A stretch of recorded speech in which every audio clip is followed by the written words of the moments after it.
What if I told you the biggest question surrounding the Las Vegas Raiders this season was not the roster, was not the quarterback situation, was not the head coach, the man building the roster? John Spytek is on his second year with the Las Vegas Raiders.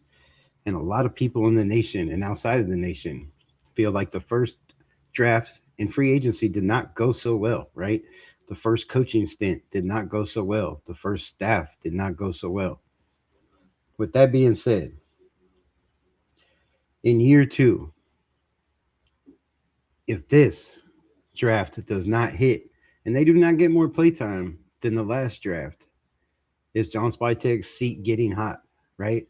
I've had some questions. Some people DM me, ask me some questions. Also, some questions on here about John Spytek, right? They don't think John Spytek is the guy. They think he's a Brady guy, that he's, not doing his job. They didn't like the draft picks, the Jack Besh, right? Ashton Genty being, a running back pick 6th overall. A lot of people are not happy with that. So let me know your thoughts. We're going to get into the conversation. We're going to talk about it. But yeah, a lot to discuss, right? We're going to break down the roster last year, or the free agents last year, the draft last year, this year. We're going to break it all down and let y'all choose for yourself, right?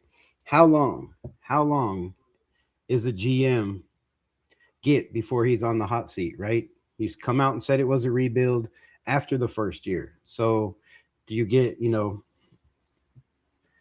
you get a little bit of leniency from the first year? Let me know in your comments how y'all feel about it. Shout out to everybody in the building. I see myself, John Leon, Sacktown Mike in the building, Arnie Garza, Faded Raider. What's good? What's good? Appreciate all y'all pulling up. Sorry, it's a little bit late night, but some things came up. So looking at the roster, right? Looking at some of the decisions. Let me pull some of this up. Make sure it's on the right one. Let's just get into it. Let's get into it. No time to waste, right? First, I got to see what I'm getting into.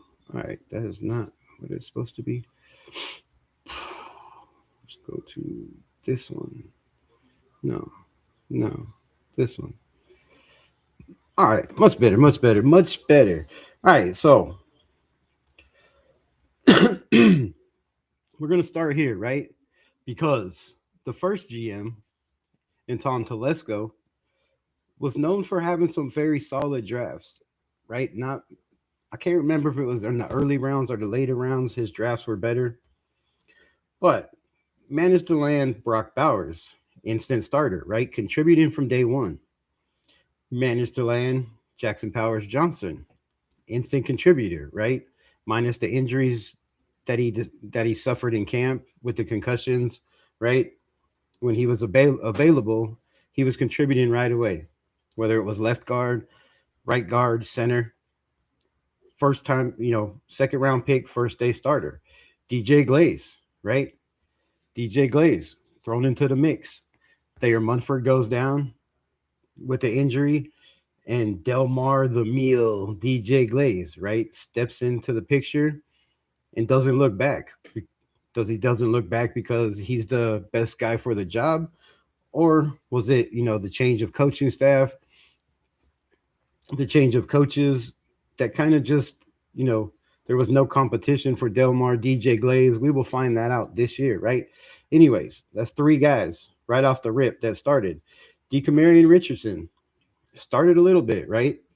Played some games the first year. Second year with the new coaching staff, kind of drizzled down a little bit.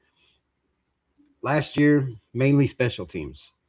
Tommy Eichenberg has not got on the grass, right? Has not really contributed, but he's still on the team. So that's what, 5? 1, 2, 3, 4. Yes, sir, 5. And then my guy, right? The guy that I projected to be on the Raiders, to get drafted by the Raiders, ended up being on the Raiders. A lot of people are still wondering how he's made this roster, but there's a lot of rumors and talk that I hear that he might be a lock to make this roster, right? His gritty style on special teams, whether it's offensive, RB and the gunner, making tackles on the defensive side, Dylan Labe still on the team. So he hasn't contributed a whole lot, but he's contributed, right? More than some others. Trey Taylor, no longer here. MJ Devonshire, I wonder what he's doing nowadays. No longer here, right? So out of Tom Telesco's draft, you get 1, 2, 3 day one starters that have pretty much been the starters since day one. JPJ, we'll give him a little bit of leadway because of the coaching changes and we don't know really what's going on right there, right? But Tommy Eichenberg's still on the team. Dylan Labe still on the team. So out of that draft, 1, 2, 3, 4, 5, 6, 7, 8. Wait, is it 8? Shit, what did I do? 2, 3. Yeah, out of 8 players, 6 are still on the team as of today, right? 6 out of 8. That's a pretty high percentage for Tom Telesco. He got 1 year. he got 1 year, right? Cater, what are you doing over there? 2025. John Spytek's first year. You get Ashton Genty, which is the controversy of all, right? A lot of people agree, or a lot of people have their takes on Ashton Genty. You got to have 2,000 yards as a rookie to be even in the conversation of being picked 6th overall. I think that's, a little bit too much to put on the shoulders. He can't pick where he was, where he was drafted. That's not up to him. He sure the hell didn't get to pick his coaching staff. The offensive line coach, which happened to be the run game coordinator. Man, what a nightmare for a young rookie, right? Anyways, Ashton Genty, day one starter. Jack Besh, 2nd round, right? You move back 2 picks. You pick up more draft capital that the Raiders desperately needed, right? Because you got to build this team from the ground. But Jack Besh didn't get a lot of burn. 29 targets, 20 receptions. I don't think any touchdowns, right? Had some big key first downs for us, but other than that, not very much, right? So Jack Besh didn't get a lot of play time. Darian Porter, got a couple starts here and there, but definitely not a day one starter from the rip. Caleb Rogers didn't get in till the final 6 games of the season when the season was already a wash. Same with Charles Grant. Dante Thornton got his chances the first 8 games. It did not go well for the young man. Maybe too much pressure. Maybe he just wasn't the guy they were trying to force him to be, is what I feel when it comes to Dante Thornton. Tonka Hemingway didn't really do much, but when he got a chance to get on the grass, he showed that he should have been on the grass a lot earlier, right? So let me know how you feel about these picks so far. JJ Pegues, same thing. Tommy Mellott, no longer here. Cam Miller, no longer here. And Cody Lindenberg, who who I was big on. I was very excited when we drafted him. Feel like he can be one of those long-time players for us. Physical, can cover, right? Can tackle, and been working his butt off. Shout out to Cody Lindenberg. But out of those, what? How many players? 1, 2, 3, 4, 5, 6, 7, 8, 9, 10. Out of 11 draft picks, we got 1 day one starter.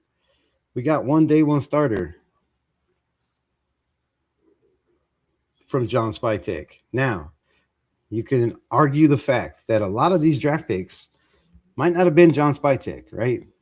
They might not have been John Spytek. They might have had a lot to do with the guy that had a whole lot of experience, 40 plus years in football, right? Pete Carroll that they brought in. I think a lot of these picks, more than possibly the Ashton Genty, I believe, was a Pete Carroll style pick as well, right? You know how he feels about running backs. As soon as he got to Seattle, he traded for Marshawn Lynch right away. And you've seen what he's done throughout his career, college and NFL, having good running backs. But he also had good offensive coordinators and good offensive line coaches, right? So Ashton Genty, Jack Besh, Darian Porter, man, didn't get a lot of play time. Caleb Rogers, none of these guys really got any burn. Now, is that the fault of John Spytek? No, but as a general manager, I think there's got to be a point where you say, okay, Pete, like, I understand, you're the guy and you have way more experience and you've probably forgot more football than I'll ever know. However, The season is done. You're pretty much done. And I want to see what I got in some of these dudes because you're not going to be here for the long haul. And I'm trying to stay here for the long haul, right? So at some point, I felt like John Spytek should have pulled the plug on a lot of things, right? But then there's the chance, the fact that you look at maybe they looked at the season, looked at where they were, and thought, why? It's just why? Why? Let's go get our quarterback. Let's rebuild this from the ground up, right? Let's make some moves. Let's get some more draft capital and build this thing like John Spytek has said since day one, right? So Ashton Genty, and then you go to this year's draft. 2026, right? Fernando Mendoza. There was a lot of Raider Nation that was not excited taking a quarterback number one. A lot of them wanted to trade back, right? Me, myself, started off wanting to trade back. But then when you start to, just look at it logically, there's nobody that wants to trade back. For one, nobody's going to give the draft capital the Raiders want to move up to that spot. Number two, and number three, we have one of the best quarterbacks of all time in the building and was putting together a great staff. Why not go get a young man and develop him? So Fernando Mendoza, a lot of people happy with it, not a lot of people not happy with it. Then you get the Traden Stukes, right? A second-round pick. If you look at Tom Telesco's draft pick, these guys should be playing, right? If you look at draft picks even before with Gruden, our first and second-round picks, we're playing day one. Now, was that a Pete Carroll thing? We don't know. But Traden Stukes, you move back, you pick up more draft capital, and you get a guy that they were very high on and, has been making a name for himself and making sure he is in the media from all the people out there. Shout out to, all those guys, Levi Edwards, your boy Q, Hondo, all those cats that are out there, bringing us footage, seeing it with their own eyes on the field. And they're all got very, very high praise for Traden Stukes. So we'll have to see. Karan Crawford, is he going to get burned this year? Is he going to play? A lot of people went crazy when he played, practice one day and then took a day off. He's been getting hits in the media ever since. Trey Zune. Some people feel like Trey Zune is, better than Charles Grant and Caleb Rogers now without development. That's yet to be seen. But you get that pick at 91. That's 3 offensive linemen within pick 95 for the Las Vegas Raiders. Now, only time's going to tell what those players are, right? Jermon McCoy, you take an injured player that didn't play last year. That's a questionable pick in my opinion, right? Where they took him, they moved up one spot to make sure they got him on the first day of, round 3. 3, 2. So they move him, get Jermon McCoy, a questionable pick, right? Crawford could be a questionable pick. Trey Zune as well, a guy that's played mainly left tackle, played a little bit of left guard, right? A lot of people keep saying, oh, he can play all 5 positions. But I'm still waiting for somebody to show me him playing all 5 positions in college because I can't find the film of him playing all 5 positions. Now, I know he said I could play all 5 positions, right?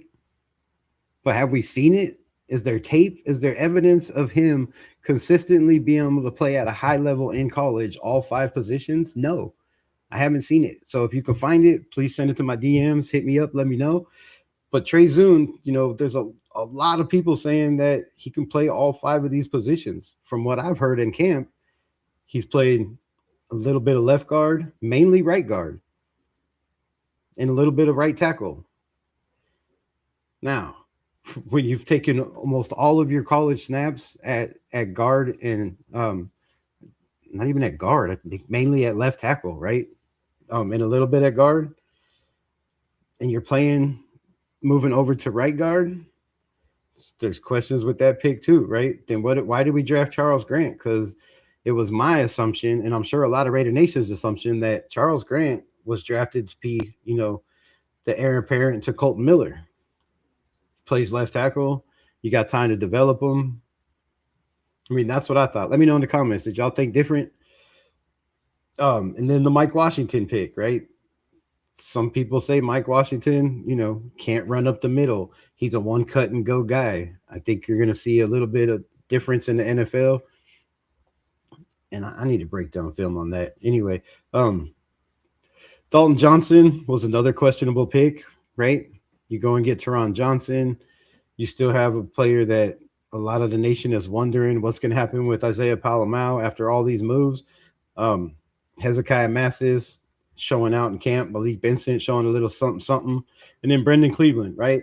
So decent draft picks, but these guys, I feel like at least Fernando Mendoza should play this year, but there's a lot of talk about he might not play this year. And I feel like a lot of the nation is going to, go after Spytek and Tom Brady and the coaching staff if Mendoza does not get on the field being drafted first overall, right? There's going to be a lot of unhappy people. And I think, that's going to put Spytek in a hot spot for a little while. But let me know in the comments, how long do you think the leash is for John Spytek? Do you think it's 3 years? Do you think it's 5 years? How many years can you continue to go 3-14, 2-15, right? Because there's a lot of people that still believe the Raiders are only going to win 3 or 4 games this year. I mean, their win total by national media is 5.5. Is that acceptable? Is that acceptable for you? Let me know. Let me get into this chat before I do all that. I know y'all got some questions. I know y'all got something. Arnie Garza's in the building. What it do? Question: who is the best position to have a breakout season due to scheme, lack of talent, or depth? Who is positioned to have a breakout season due to scheme, due to lack of talent or depth? Arnie Garza, that's a good question. I don't know, my brother. I don't know. Due to lack of talent or depth, it's got me thrown off. I'm trying to think of what is the least talented position group and who has the best chance to shine.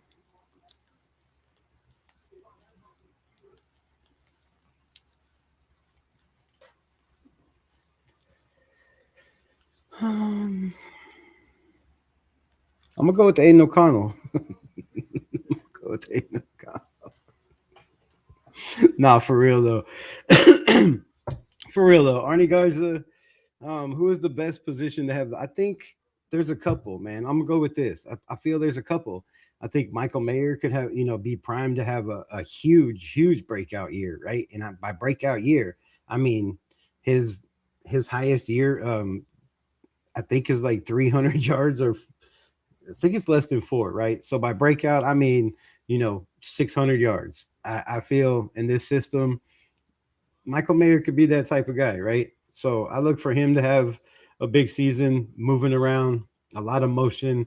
He can be a lot of that guy. Jack Besh could be another one of those guys. But I feel like the main one that everybody's sleeping on, and I've been saying since we got him, is Jalen Naylor, right? Jalen Naylor. I mean, when you're in the building with Justin Jefferson and Addison, like, come on, you're learning, right? You're learning, you're developing, you're in the building, you're seeing how these guys carry themselves, how they run routes, how they get separation, right? How they get the defensive backs to bite, how they study in the film room, how they watch film, right? You're learning a lot. And Jalen Naylor's not old, but he's not young either. What is he, 25? I do believe 25. So, man, there's a lot of upside there, right? They call him Speedy Naylor. He's not like a 4-3 guy, but they call him that because he's explosive, right? He's got guns. He's got a well-developed body. He runs damn good routes. And I think, he's a guy that's going to be slept on just because of Jack Besh and Trey Tucker. So there could be a lot, Arnie Garza. Brock Bowers, if you want to call it a breakout year. I mean, does he have another 1,200 yard year? I could see it in the system, right? Ashton Genty, if is 1,200 yards a breakout year for you? Because I think 1,600 yards is not questionable for Ashton Genty in this system. I believe 1,200, maybe 1250, depending on how much he's used and how much Mike Washington takes away his, some of those reps. And then another 4, I believe, or more out of the backfield receiving. So could be a bunch. Could be a bunch, man. What up, niggas? That is not nice, bro. That is not nice. Tom freaking Eichenberg. Yeah, man. Tommy Eichenberg's got, he's one of those guys that it's that Tom Telesco pick. So if we go back to 2000 and wait, where was I? 2024, right? 2024. Yeah, Brock Bowers, JPJ, maybe questionable. DJ Glaze, everybody says, they love him. But then you have DCAM, Eichenberg, Labe. Those 6 guys are still on the roster. But the guys that are questionable is definitely DeCamarion Richardson, right? You haven't heard a lot from him. Only special teams. Does he find a way to fit in the system? The problem I have with that is Joe Woods is a defensive back coach. He was the same defensive back coach last year, right? Now, if you didn't make it on the field last year, I don't know how you're going to make it on the field this year with better talent around you if you're DeCamarion Richardson, right? Tommy Eichenberg, I mean, we didn't hear nothing from him when the Kobe Dean was out, but he plays behind supposedly, right? He's the backup to Quay Walker. I don't know how much, I don't know how much burn he's going to get. He's questionable. Dylan Labe's questionable. So a lot of those guys are very, very questionable. Labe is the GOAT. That's funny shit. The kid's a baller, man. He's hung around. He's hung around for a minute. He's hung around for a minute. All right, let's get into this. What do I need to find here? Off season. Let's get to the best parts, right? The best parts. And this is where. All right, give me a minute. I think Spy is good after. I think after Carroll. He purposely constructed the team to get the exact outcome as we had. It's safe to say he made some questionable moves. He's made some good moves as well. I like it. I agree 100%. Labe is the GOAT. Salute to the nation. Tomorrow was good. What's good? Happy 204. Isn't it 250? 240? I don't know why I thought it was 250. But happy birthday, America. Also, I think trying to trade a hurt player was kind of amateur. However, it's easy to see he did it in good faith and all parties and almost got a great deal. I think that's I don't know. That's a tough comment there, bro. That's a tough comment. Let me know why you think it's amateur. Why you think it's kind of amateur for him to try to trade away an injured player that obviously the Ravens called about, right? They had to pick up the phone call because John Spytek said he would answer phone calls. He wasn't shopping Max Crosby. So I don't think it's an amateur move. I think it's a veteran move trying to get rid of a guy that is injured, and they probably know a lot more about his knee and the knee situation than Baltimore or any of us will, right? So I feel they know the outcome. They know his age. They also know in 2 more years he's going to want another contract. So I feel like it was a damn good move by Spytek to try to get rid of Crosby, right? And we're going to talk about that in a minute. But let me know how y'all feel about that. Was it an amateur move to try to get rid of an injured Max Crosby, knowing that, injury, the trade might not go through? Or do you feel like it was a veteran move? Spytek's drafts are questionable. Mark and others, Genty, Mendoza, see if they earned a second contract.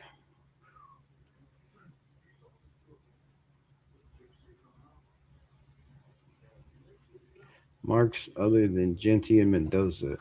Okay, so other than Genty, Mendoza, you think the rest are questionable? I could see that. That's with Carroll not playing Spytek's picks. I get that as well. Like, that was a huge problem for us. Um, what wide receivers are looking good for the Raiders this year? And is Mike Washington a legit running back too?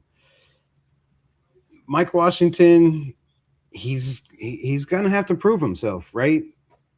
He had one breakout year. I mean, he wasn't great in Buffalo. He wasn't great at New Mexico State, right? He was great in Arkansas with a great offensive mind who runs pretty much a NFL type system, right? I think the advantage that he has is he ran a wide zone in Arkansas, so he knows the system, right? He knows what the offensive linemen are trying to do, the goal they're trying to get to. He knows the cutback lanes, and minus what people say, he's damn good at finding that cutback lane. He has damn good vision. I'm telling you, if you watch him, most of his big plays, all of his highlights, pretty much all the highlights are running inside the middle, making guys miss, finding that cut lane, juking a guy, right, running a guy over, and then breaking for a big play. So yes, I feel like Mike Washington is a legitimate number two, but we have to see it in the NFL. It's a big jump. It's a big jump. Guys are faster, stronger, they tackle better, they hit harder. He has some fumble issues in his career, and we'll see. We'll see. He's a guy that coming in hot, says he wants to be a gold jacket guy. So we'll see. What wide receivers are looking good for the Raiders? It's really hard to tell. They're trying to mix it up, right? Jack Besh was getting a lot of hype when Jalen Naylor wasn't out there. Now that Jalen Naylor is back, and since he's been back, they kind of flip flopped and said, "Oh, we haven't seen anything from Jack Besh." So when the pads come on, I look to see more from Jack Besh. There's been talks of Malik Benson. First he started out with Mendoza in the third team or the rookie team or however you want to say that.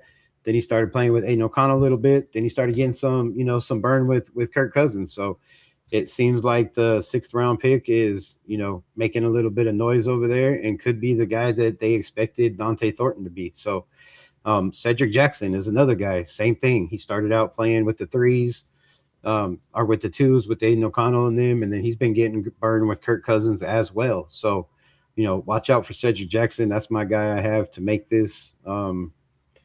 Cristobal says 6'7". Appreciate you. Appreciate the jewels, my brother. 6'7" in the building. John Spytek, 4 years. You think he should get 4 years before there's any questions or talk of a hot seat? I like that. Crawford, if Crosby gets traded,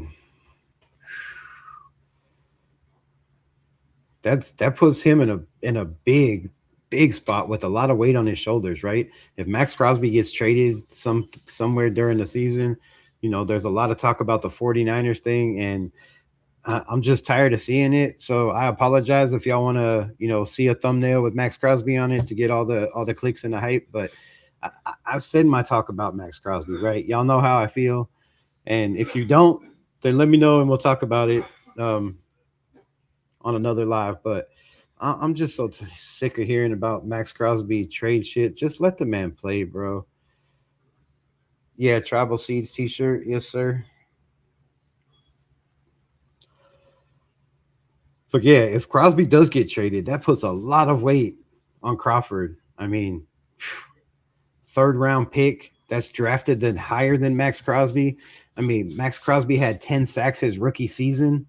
Those are big shoes to fill, right? Could that be the problem with Malcolm Kuntz, with, a guy that we just traded in Tyree Wilson, right? The pressure on those guys to try to, to live up to the energy of Max Crosby and be the guy Max Crosby is, I think is a lot to ask for a young guy. So if you trade a guy like that, like Crosby, and you're asking Crawford to step up and be that guy right away, that's tough shoes to fill, man.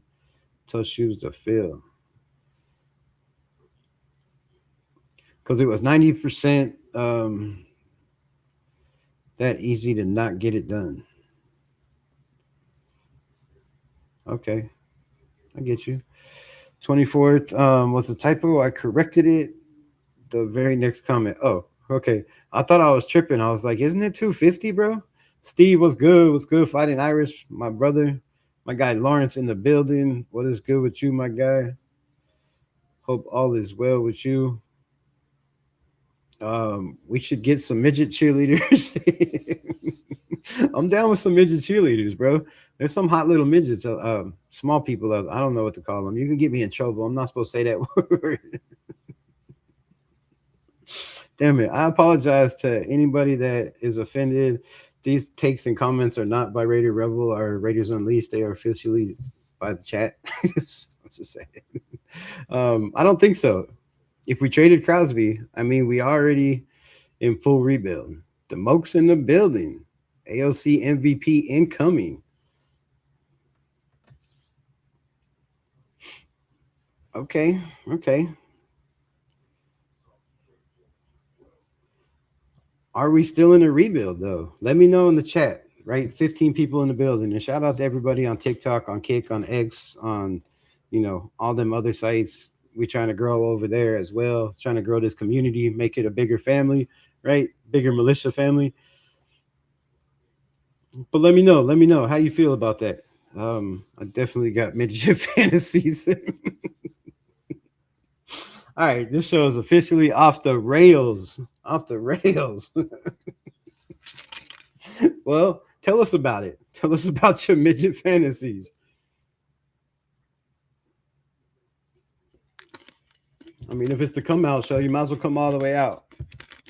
You can't go. You can't go that far. Oh God. Hi today. What's good, my brother? How was your high today? But let me know. Is it a full rebuild?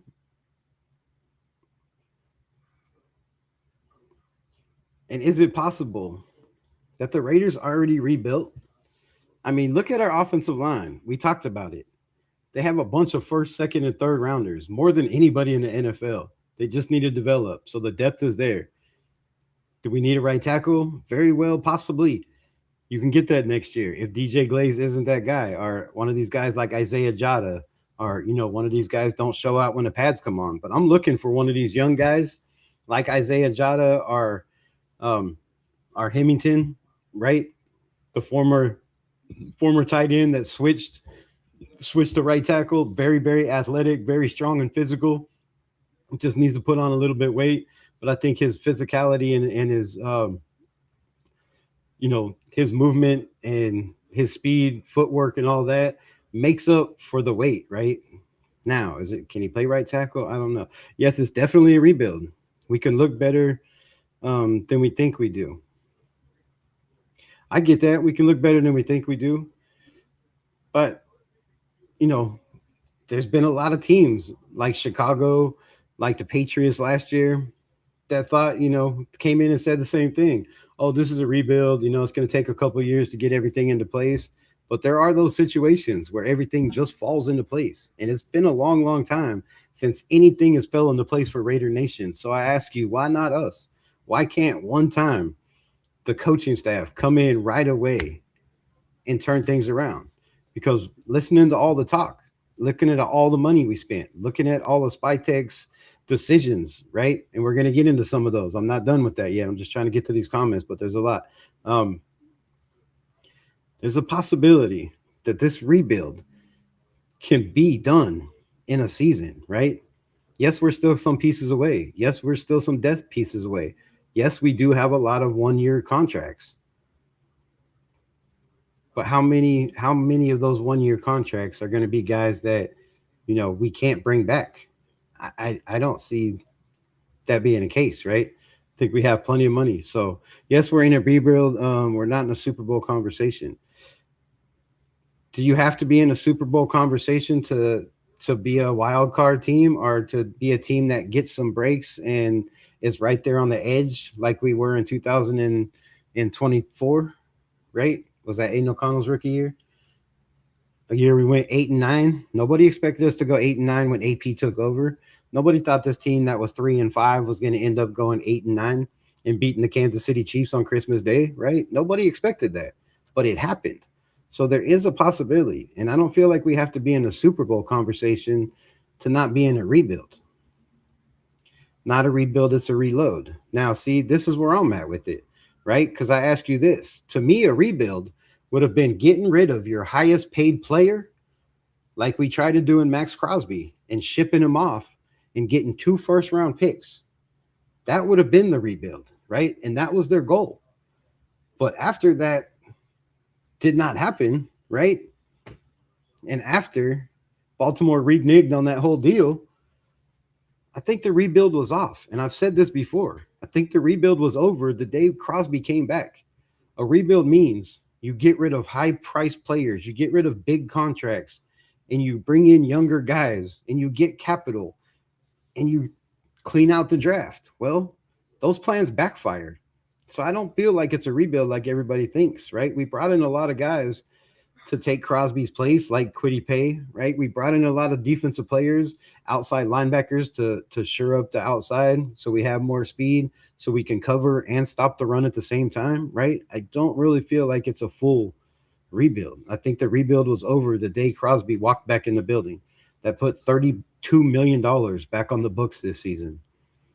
That was gone, right? There's a reason we don't have a number one wide receiver. Is it because they feel we don't need one? Or do we not have the money to go get one? I would look at it if we really get a vet receiver. I get it, though. We haven't seen the other receivers.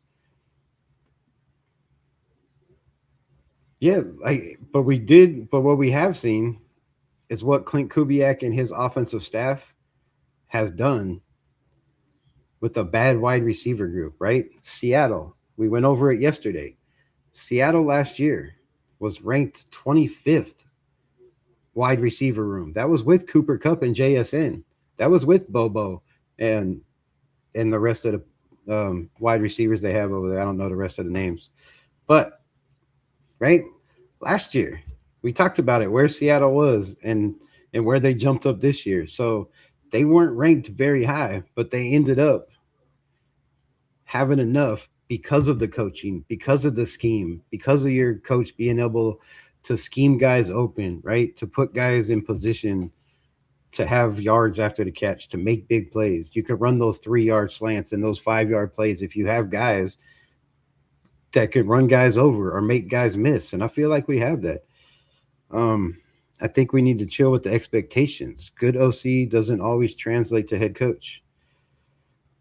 And you know what, DeMokes, I felt that same way last year, right? But not with us. I felt that same way with the Chicago Bears. Was it last year? Yeah. I felt that way with the Chicago Bears, right? I was like, man, I don't know about Ben Johnson. I don't know if he's worth that money he got, or the Raiders were trying to pay him, right? I wasn't on board with bringing in an OC that had never been a head coach, right? That had never put a team together. But look what happened over there. He had a quarterback. They bring in some pieces. They shore up that offensive line. And they have a running back that was drafted, 6th, 7th round? And Kyle Monangai, who, was one of the top running backs in the NFL, rookie-wise, right? Was up there. Nobody thought that kid was going to blast off like he did. So it could be done, right? But what we have is an offensive coordinator that wasn't just offensive coordinator. He took a Seattle team that was ranked, offensive line was ranked 28th in the NFL to 18th, right? He took an offensive receiving group that was ranked 25th down into the tens, right? So I think it's a little bit different. It doesn't always translate. And you're right, it might not translate. But man, some of us have been, a lot of us have been rooting for this team for a long time. And if you can't see the difference in the way that this offseason camp was ran, the way OTAs were ran, and the way that, we have last 2 years, we didn't have any, or we had one game, right? One open practice. This year we have 2 open practices. This is different. This man has a system that he's ran everywhere he's went. He has the blueprint, right? Listen to Derek Carr's interviews, a guy that played with him. He holds people to a higher standard. He holds people accountable. There's been many, many people that I've heard say, if, Kubiak's that type of guy, he's going to give you one chance, 1 or 2 chances. And if you don't get it and you don't fit, you're going to be gone, right? So we haven't had that. We haven't had coaches like that. And I think a lot of these players are going to play better because they're held to a higher standard. So I could be wrong. But you're right. You're right. OC doesn't always translate to head coach to a head coach being good, but it has for the great ones, right? Not named Josh McDaniels. Rebuild would start by getting a new GM. That's a good point as well, right? Usually, when you get a rebuild, you get a new GM that brings in a new head coach that brings in a whole new, culture and changes that. We kept the same GM and said it's a rebuild, but it wasn't a rebuild the year before, right? We still don't know what we have in quarterback still, and don't know what we have at wide receiver or cornerback. I agree, my brother. I agree. We don't know what we have at the offensive line or defensive line as well. We don't know, but we have less than 75 days, I believe 10 Sundays away from finding out what we have. And we also have some preseason games coming up and those 2 open practices that I talked about, right? Shout out for the $2 holla. I appreciate you, family. 10 more Sundays until the season. Great minds think alike. Hi, today. I was just thinking, I did not even see your post. We don't have a number 1 because of what? Because of what? Just shout out for the $2 holler. Yeah. Okay. Kidder, man, give me 1 minute.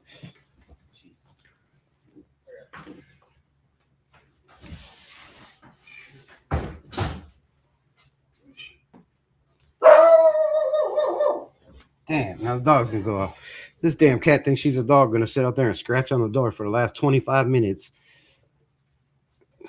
Flipping cats, I swear. um, but appreciate you, family. Shout out for the $2 holler. We still have our GM's picture. This team should not. This team so no, it's not a rebuild. We still have our GM's picture for this team, right? Yeah, I think that, like I said, I agree with you 100%, John. I really feel like I've said a million times. Tatterator, shout out for the guitar. I don't know why I don't ever show this shit, but I feel the same way, man. I really do. But let's look at this, right? Let's get into this. 2025. Where the hell am I at? Off season. Wait, why is this not showing up? Give me a second. Season free agents. Come on, man. Damn. All right, let me try this again. All right. Yeah, but I want 2025. So John Spytek, 2025. A lot of people are going to look at this. Why isn't it clicking on the damn 2025? Jeez Louise. What's going on here? Are we good yet, Tim? No. 2 seconds. Silence is bliss. Let y'all think. Where the flip is the teams at? All teams. No, all teams. Las Vegas. All right. I think we're ready. Hey. It's the Fat Albert Show. All right. What am I doing? I still got this up. Yes, I do. All right. Let me pull this back up. And we're going to talk about it. All right. 2025? Yes. Spytek's first year. He brings in Jeremy Chin. Resigns Malcolm Kuntz to a $12 million deal after not playing the whole entire season. Brings in Alex Kappa for 2 years, $11 million. Brings in Jermaine Pratt for 1 year, $4.25 million, who played 1 game and they cut, I do believe. Or did he even make it to the season? Don't know what happened there. You bring in Amari Cooper. You give him $4 million. He took 1 week in a Pete Carroll system with Chip Kelly and said, oh, hell to the no, right? I'm out. I'm retiring. I'm done with this. Peace. Bring in Eric Stokes. This was the best one so far. It turned out he got a second contract. You bring him in a 1 year deal, $3.5 million. He was, that lockdown guy over there, did not give up a lot of big plays, did not give up a lot of yardage, and did not give up a lot of touchdowns either. So Eric Stokes was pretty solid over there, coming off, another injury-plagued season. Landon Roberts. I mean, man, I expected more for Landon Roberts. We didn't get what we expected, right? I thought E-Rob was going to be that dude. Turned out he was not. He was a Landon and not E-Rob. $3 million 1 year. You bring in Lonnie Johnson, breaks his fibula, comes back during the season. Not a very good pick. You bring in Raheem Mostert, $1.6 million. I think he got maybe 20 carries on the whole entire season. Oh, by the way, he was healthy. he was healthy. But, I don't know why they brought him in. You bring in Ian Thomas, who is still here. I believe this might be his last year, right? You have Connor Hayward, who plays fullback, also plays tight end. That gives you the option to only keep 3 tight ends. I believe Carter Runyon, like I've been saying the whole offseason and last year, Carter Runyon is our third tight end, and there's a possibility that he has a chance to even be better than Michael Mayer with, his athleticism, his physicality. He can block too as well. So Ian Thomas, we'll see how long that goes. Leaky Fotu, no longer here. Darnay Holmes, no longer here. Colin Johnson, no longer here.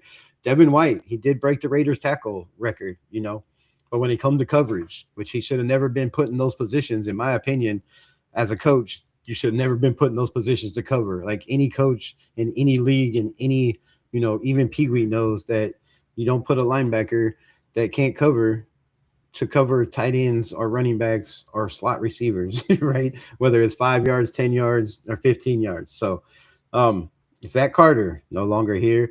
Tyler Lockett, a guy that came in and took a whole bunch of reps from guys like Dante Thornton, from guys like Jack Best, from even guys like Trey Tucker could have probably had more reps if it wasn't for Tyler Lockett coming in, right? These are all John Spytek picks. Now, Jeremy Chin, great move so far. Malcolm Kuntz hasn't turned out to be good, right? He's got a lot to prove this year. $12 million last year for 4 sacks, I do believe, and a couple pressures. Not going to cut it in the NFL. Stands for not for long for a reason.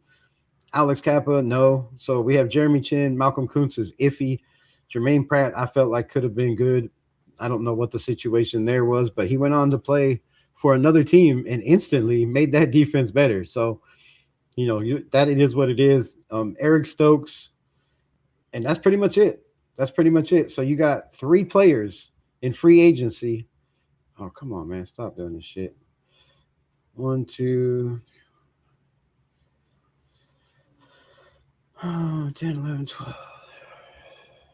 Out of 16 players in free agency. I should probably have that number somewhere. I wouldn't have had to count them. 16 players in free agency. 3 of them turned out to be okay for us.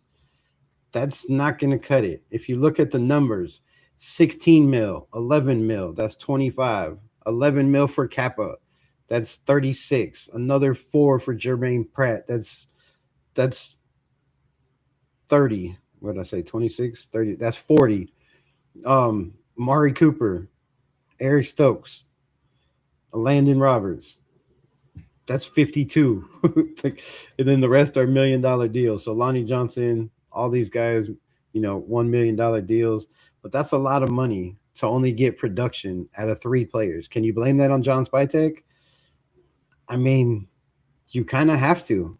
You have to put it in his shoes, in my opinion. I'm a big Spytek fan, but you have to call a spade, right? You signed off on these deals. You let whoever it was, whether it was Pete Carroll or, Tom Brady or whoever it was, right? The evaluators that you brought in, the scouts that you brought in, right? You let those guys convince you that these were great moves. And I mean, come on, 2-year deal, and the rest were 1-year deals. So were they bad? They weren't horrible, right? Because they're only 1-year deals. So there's not too many players that didn't get their money that we're still paying, and that's a good thing. And then you have to look at the fact of what John Spytek did with the salary cap. When he came in, we were struggling, right? We were struggling with the salary cap. He comes in, he cuts a bunch of players. Those players are, um, pull those up, right? We lose Trayvon Morig, who goes on to make $51 million contract for 3 years. I think that's a good value, right? When you look at this year's draft, and we brought in Tyron Johnson on a prove it deal, take on the rest of his contract after the trade. You bring on Dalton Johnson, you bring on Trayden Stukes, right? Those are young talent that have the opportunity, the talent, and the skills, I believe, to be a Trayvon Morig type player. Now, are they going to be it in day one? It would be great if they were, right? Wouldn't it be nice if Trayden Stukes comes in and plays like Trayvon Morig did, his rookie year and throughout his time with the Raiders on a way cheaper deal? I mean, I would love that. So if that happens, then that's a great deal for Spytek. Nate Hobbs goes on to get $48 million, 4 years. That's what we would have had to pay him to keep him, right? You bring in guys like Landon Roberts, Jamal Adams, right? Devin White, those type guys to come in and kind of be and Eric Stokes, right, to come in and try to take that place. Bring in guys like Greedy Vance, young guys that he's still here, but then you got bringing guys like Caillou Blue Kelly that didn't seem to work out too well, right? So you save $48 million there. That's already $100 million roughly that we would have had to pay to keep guys like that. Robert Spillane goes on to get $33 million for 3 years, and I think another 20 guaranteed. Goes on to, to appear in a Super Bowl. So that worked out for Robert Spillane. Didn't really work out for us because our linebackers didn't really, do anything for us.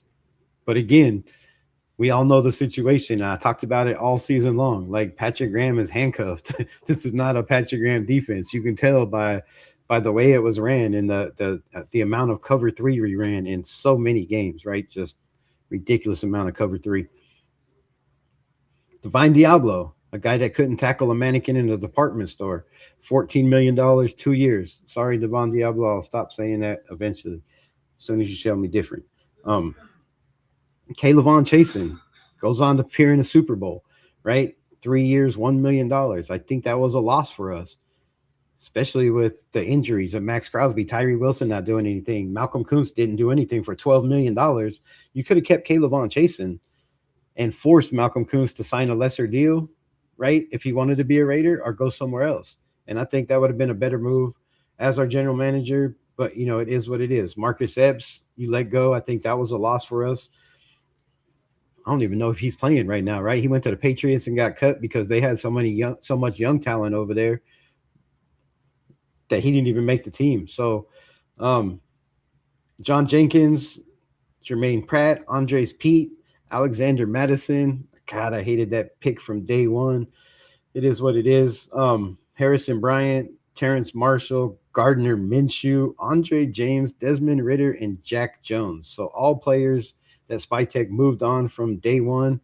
That's a lot of money, bro. He saved $150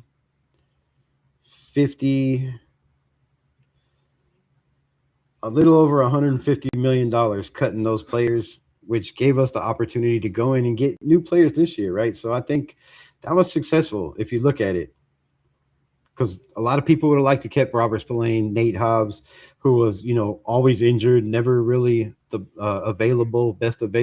best availability is the best ability, right? Not really out there. Divine Diablo was the same. Robert Spillane, I mean, come on, that's a lot of money for a linebacker. But then you turn around this year, right? You turn around this year and you go out and you sign 2 linebackers who have injury history and were both injured last season. Another questionable pick, right? So this year we lost. And shout out to the people in the building. I see all 13 of you. I don't know why I don't see the comments. Hold up. Guitar strings. We're in a better place now than we were years, moving in the right direction. I agree 100%. But, I'm just trying to break this down because some people feel like Spytek is not the guy. And he's been, hurting the Raiders with his draft picks, with his decisions in free agency. So I just wanted to take this time to give everybody a chance to put in their input, to speak their mind and see how they feel. I think Genty would be solid season from what he showed last season. I think Genty will have a solid season from what he showed last year. I agree. I agree. Let me pin this right here so I know where we're at. Shout out to the people in the building. Kenny Pickett, Stone Forsythe, Lonnie Johnson, which, man, I thought Lonnie Johnson was going to be one of them ones, right? He came in talking like, this is the spot he wanted to be in. He always wanted to be a Raider. Darnay Holmes is another cat. I don't know what he did last year, but so we didn't lose a lot of guys, man. We lost. That's all we lost. Wait, that can't be right. Yeah. So that's all. Kenny Pickett, Stone Forsythe, Lonnie Johnson, John Riggatan, another another Pete Carroll pick, and Darnay Holmes, right? So we didn't lose a lot. But we signed this year in free agency. It's a little bit different. A little bit different. Now, I, I've questioned it from day one. I believe Tyler Linderbaum has the chance to be better than the centers we've had. Better than JPJ? I mean, that remains to be seen because I really like JPJ playing the center position. I liked his physicality. He had that one mistake against the Kansas City Chiefs that cost us a game. But other than that, the 14 penalties, the not being able to be on the field, I think JPJ was better at center. Now, since they moved him to guard, just haven't been on board with on where he's at. But Tyler Linderbaum, $81 million. You're paying the highest paid center ever in the history of the game, I do believe. That's a reach, right? That's a reach. Is that trying to make? I believe that was a pick to lure Clint Kubiak into the building, right? That's what I feel. I feel like they went out, was like, man, this is we're gonna go get this guy. We're gonna go all in, and we're gonna do whatever it takes. But we need you to be the head coach, and we need Rick Dennison to be the offensive line coach. And I feel like that's what that was. But a lot of money spent here, right? You feel like you had Max Crosby traded. You had another second. You had a first overall pick and a 14th pick. That would have been a great rebuild, right?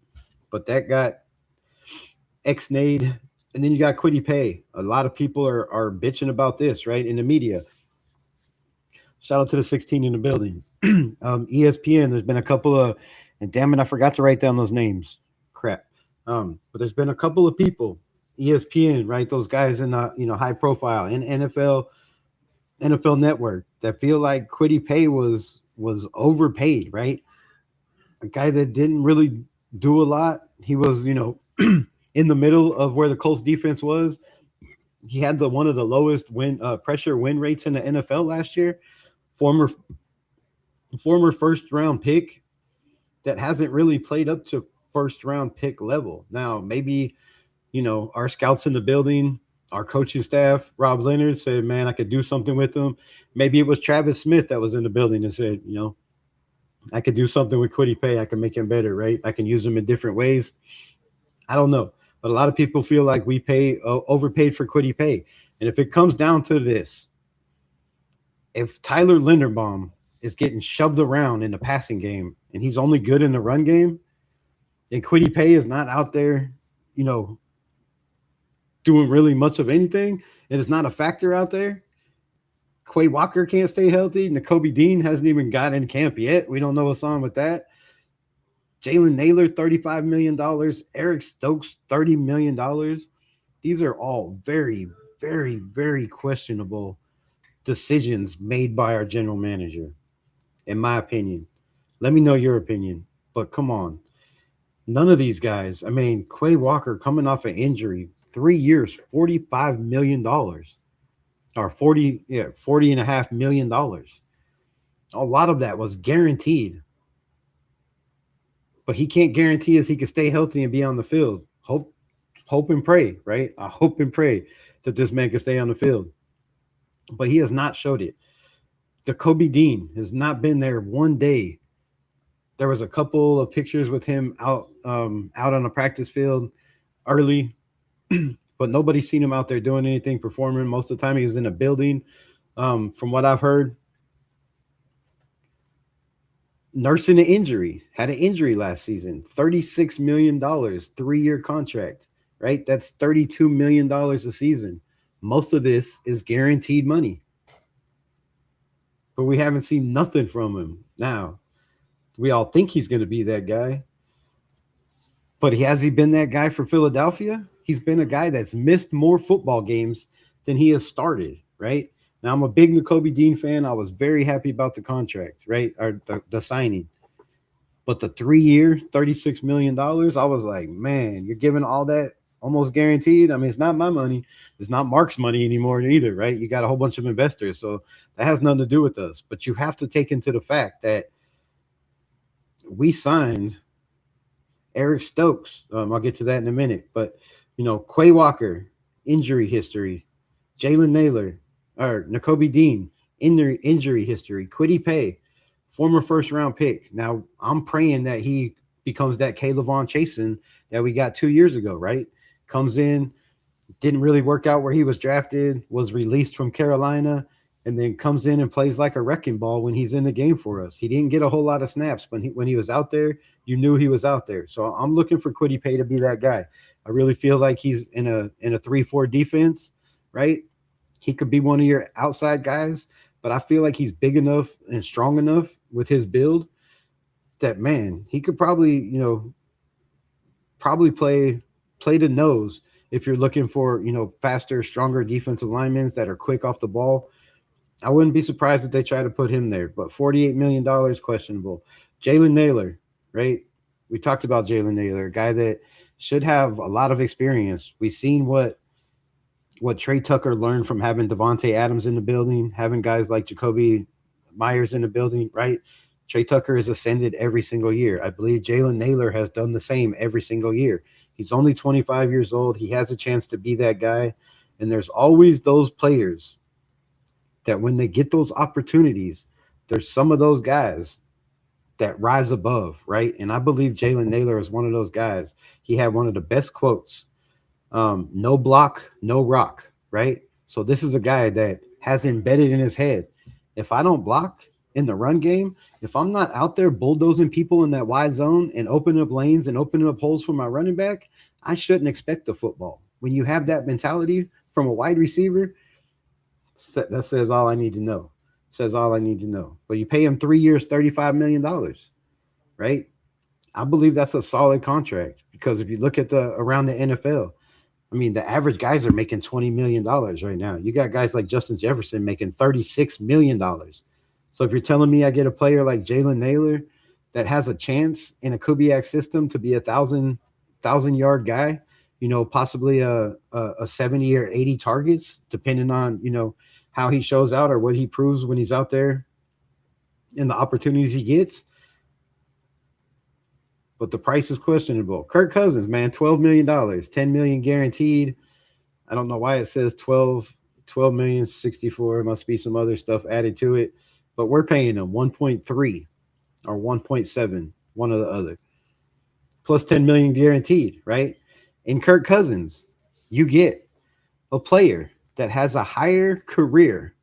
Now, check the facts if you don't believe me. Has a higher career quarterback percentage than Peyton Manning. I believe it's the highest in the NFL ever. I think. I'm pretty sure.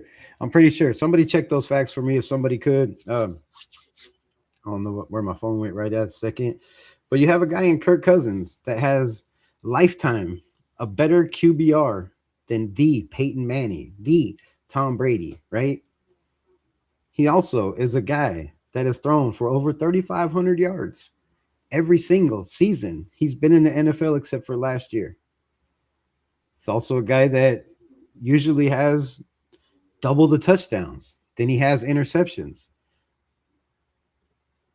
There's a lot of teams that win with quarterbacks like that. There's a lot of teams that have won Super Bowls with quarterbacks that have had lesser performance. So to get a Kirk Cousins, a guy that is highly regarded around the NFL, and yes, he's coming, second year removed off the Achilles. That's a big deal. But he showed a little bit in Atlanta that he could play well, right? So Spytek bringing in Kirk Cousins, I think this is a Clint Kubiak move. I know it is. That's a steal. Yeah, I mean, if you get 10 games for Kirk Cousins out of Kirk Cousins and you go 6-4, you know what that does for Mendoza's confidence, for the confidence of the team, right?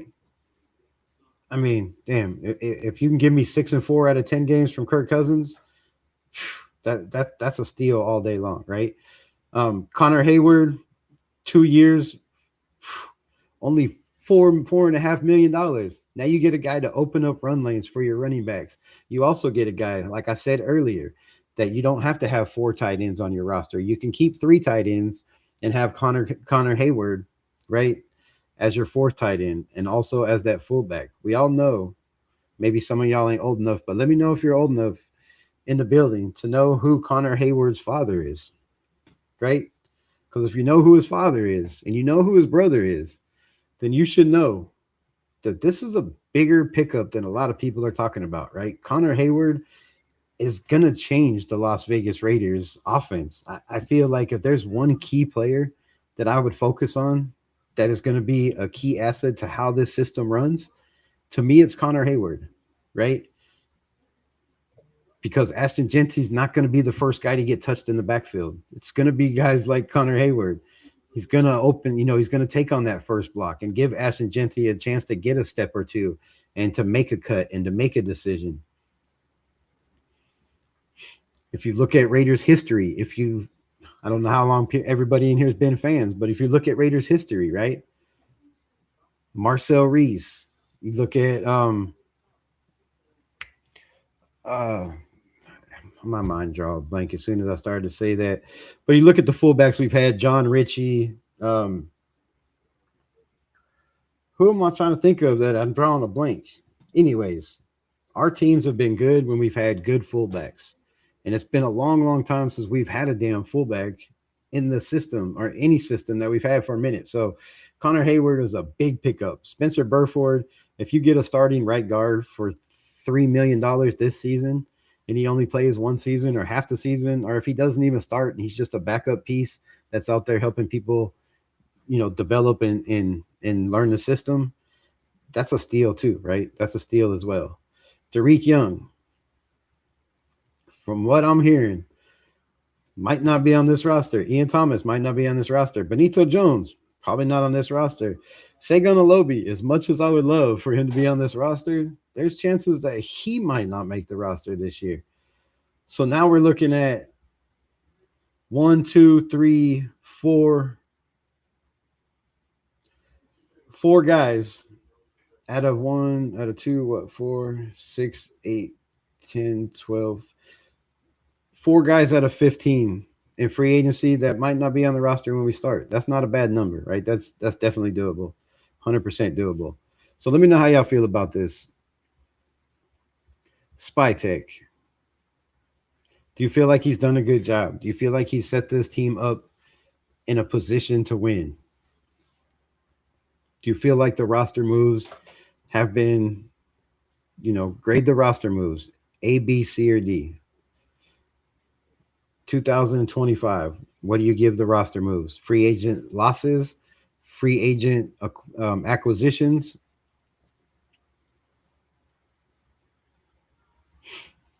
I think we underestimate how wide receiver plays production's threat affects our running game.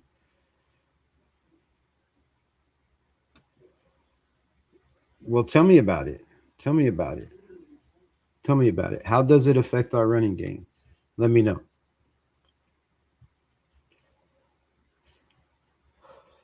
Because if you watched any Raider football last year, right? Not you, but anybody.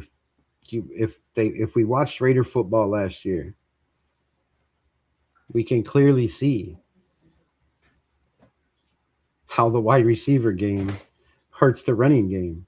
When you only have Brock Bowers as your number one threat, and nobody's worried about Dante Thornton running downfield at 25 miles an hour. Go ahead, let him go. He can't catch the ball when they throw it to him anyways. They don't have a quarterback with the accuracy to get it to him, right? When you have Trey Tucker that's 5'8", it's not really a threat. Most receivers or corners in the league now are at least 6'1".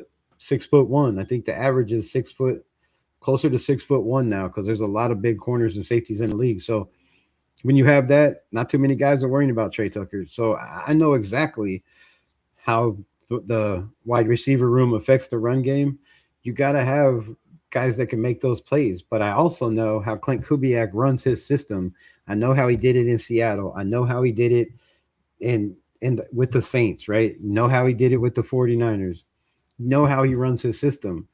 It's the same way John Gruden ran his system. It's the same way Kyle Shanahan runs his system. It's the same way every West Coast system runs their system, with a little bit of quirks, right?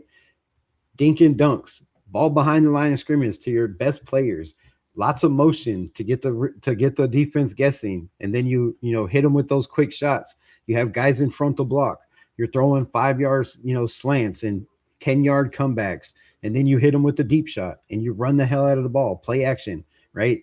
Everything starts with the play action. So I know exactly what the run wide receiver play production helps any team, right? You got to have wide receivers. But like I said, Kubiak is that guy that you don't have to have the greatest wide receivers. You don't have to have the best. You just have to have a coach that understands what the defenses are doing, where they're lined up, how they're lined up, right? And not even worried about what they're doing. Know that he's going to call a better play than they are, and he's going to put his wide receivers, tight ends, and running backs in the best position to win after the catch, right? If you go back and look at Seattle, there was a couple big plays, to JSN. There was a couple to Rashid Shaheed, but a lot of their big plays were 5-yard catches, 7-yard catches behind the line of scrimmage that went 50 yards, 60 yards, 70 yards, right? So again, I think people are overestimating the need for a number one receiver. There's been a lot of teams that have had, equal amount of weapons when it comes to wide receivers, tight ends, running backs, that get it done, right? If you have a quarterback that knows how to throw guys open, that knows how to, help these guys get open, it makes a difference. And I feel like we have that in Kirk Cousins to start the season.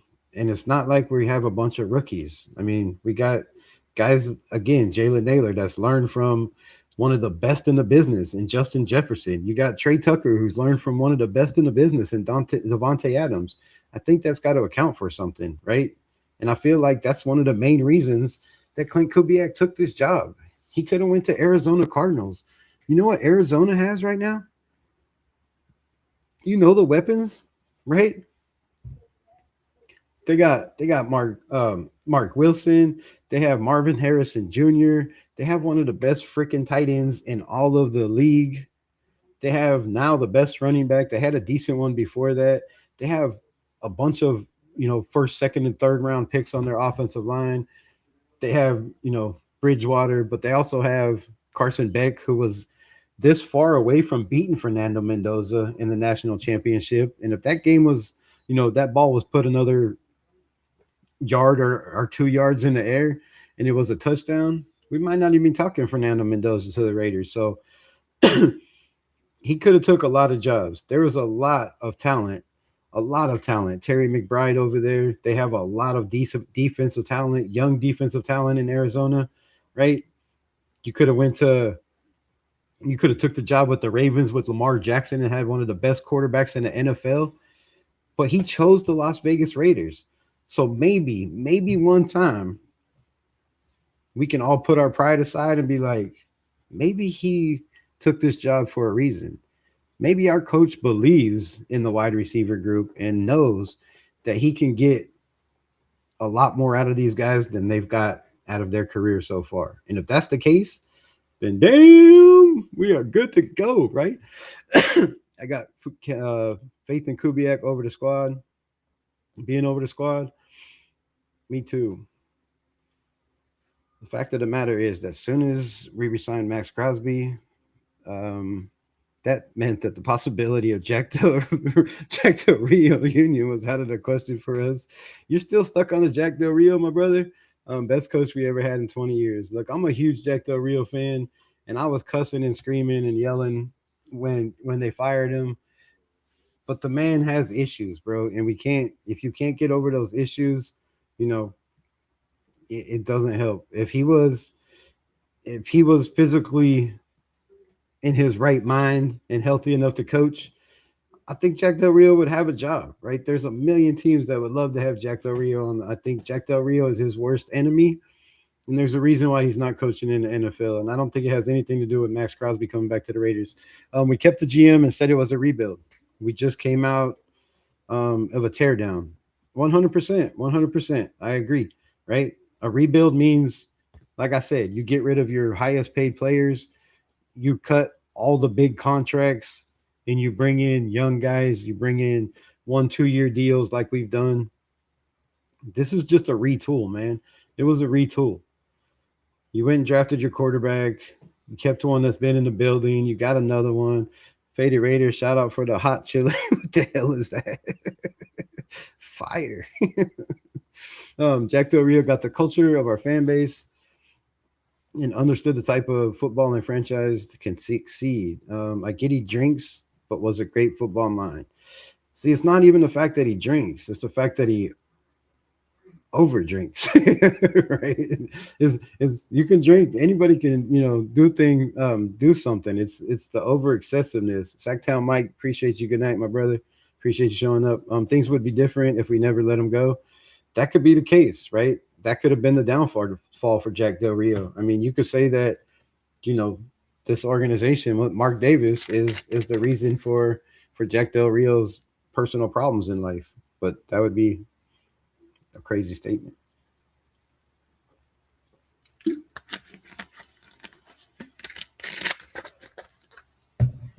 Um, those were good times, right? Those were damn good times. 12-5, didn't even win the division, right? Quarterback should have never been in the game, breaks his leg. But before that, things were on a turnaround. They were on a turnaround. And sometimes people make stupid decisions and overhype things. And I can't blame Mark Davis for having a chance to bring in John Gruden, because John Gruden was somebody that he had always idoled and admired and always kind of looked up to, kind of like he does Tom Brady, right? That was his guy. And having the chance to get, John Gruden in the building, Mark was like a kid in a candy store, bro. He just couldn't turn it down.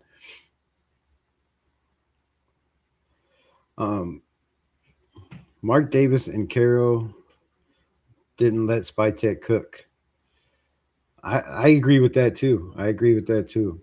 But again, that's why we're doing this, because I got a lot of comments saying, um,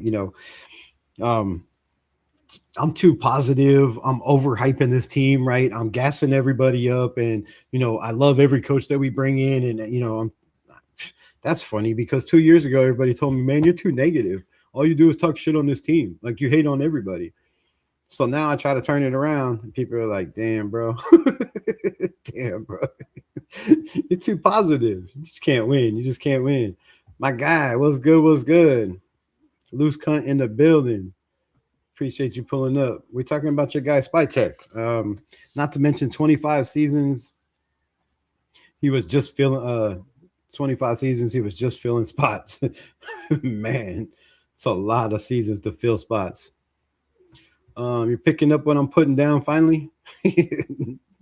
Now we're trying to discuss it. We're trying to discuss it. Name free agents that could have signed that year that made sense for our cap space. He was just filling roster spots. I get what you're saying now. There was a lot. There was a lot of free agents. That might be a show for another time. Actually, you know what? That is not, because I can do that right now. I can just go to all, right? Go to all teams 2025. Let's make sure. Whoo! I mean, damn. So let's pull this up. Let me pull this up so y'all can see. Shout out to everybody in the building. 16 people rocking with your guy. I appreciate y'all. Late night. Speaking of late night, I should be able to do my late night shit up. Where am I? Never mind.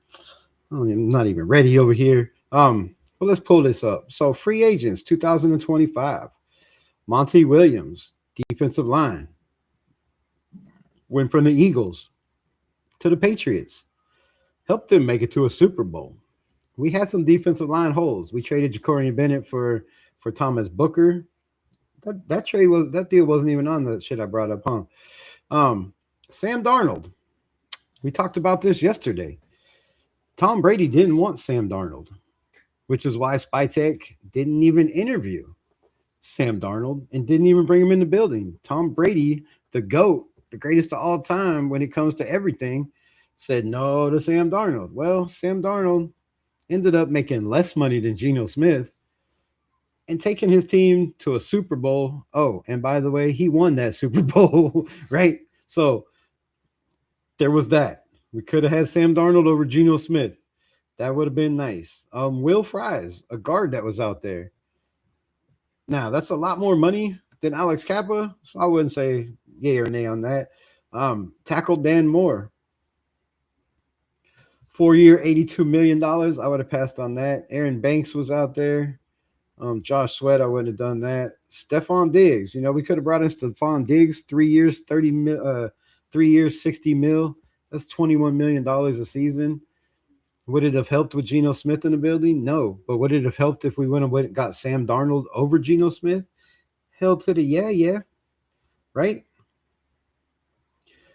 Cameron Bynum, free safety for the Colts. I mean, he left Minnesota, came over there and helped that Colts defense until their quarterback got hurt. Pretty damn good. That was a high-paying price, though, 60 mil. Byron Murphy, Tre'Davious Ward, Colton Davis, Chase Young was out there. They let Trayvon Moore go. Nate Hobbs. There were some guys out there. Let's get into a little close. I mean, you could have brought in a guy like Cooper Kupp for $45 million. I wouldn't have done that. Devontae Adams, I would have never let him leave the building, but that's just my personal opinion. No Justin Fields. Let's get into some of these lesser ones. All right, like value. So there was, let's go 20 million. Mekhi Becton, no, I wouldn't have done that. Eric Murray, no, I wouldn't have done that. Jeremy Chin, that was one of the guys, up there, 16 mil. That was a good signing, I think, right? Could have brought in a guy like Daniel Jones. I mean, look what Daniel Jones did for the Colts. I would have much rather had a Daniel Jones than Geno, right? Way more than Geno. Hassan Reddick. I was screaming bringing Hassan Reddick the whole damn offseason. I was like, yo, 1 year, $14 million? You're going to pay Malcolm Kuntz $12 million coming off an injury-riddled season? I think Hassan Reddick would have been a better deal 1 year, right? I mean, shit, even Aaron Rodgers 1 year, $13 million would have been better than Geno, and I think the Raiders would have been way better. Jacoby Brissett. I mean, damn. Look what he did for the Cardinals. He played pretty well. He had some big games for the Cardinals. You could have got a guy like Jacoby Brissett for $12 million instead of a Geno and kept $60 million. 12 mil. So wait, Jacoby, yeah, 12 mil for 2 years. So that's $6 million for 1 year instead of paying Geno Smith $32 million for one season, 18 touchdowns and 17 interceptions and 64 sacks. Golly. Oh, yeah, Spytek. I mean, you could have made some better decisions, Spytek. But I will say this. Isaiah Rodgers is another one of those guys we could have had. Instead, Alex Kappa. We'll start with the Alex Kappa. Alex Kappa was 11 mil, but Spytek could have made some choices.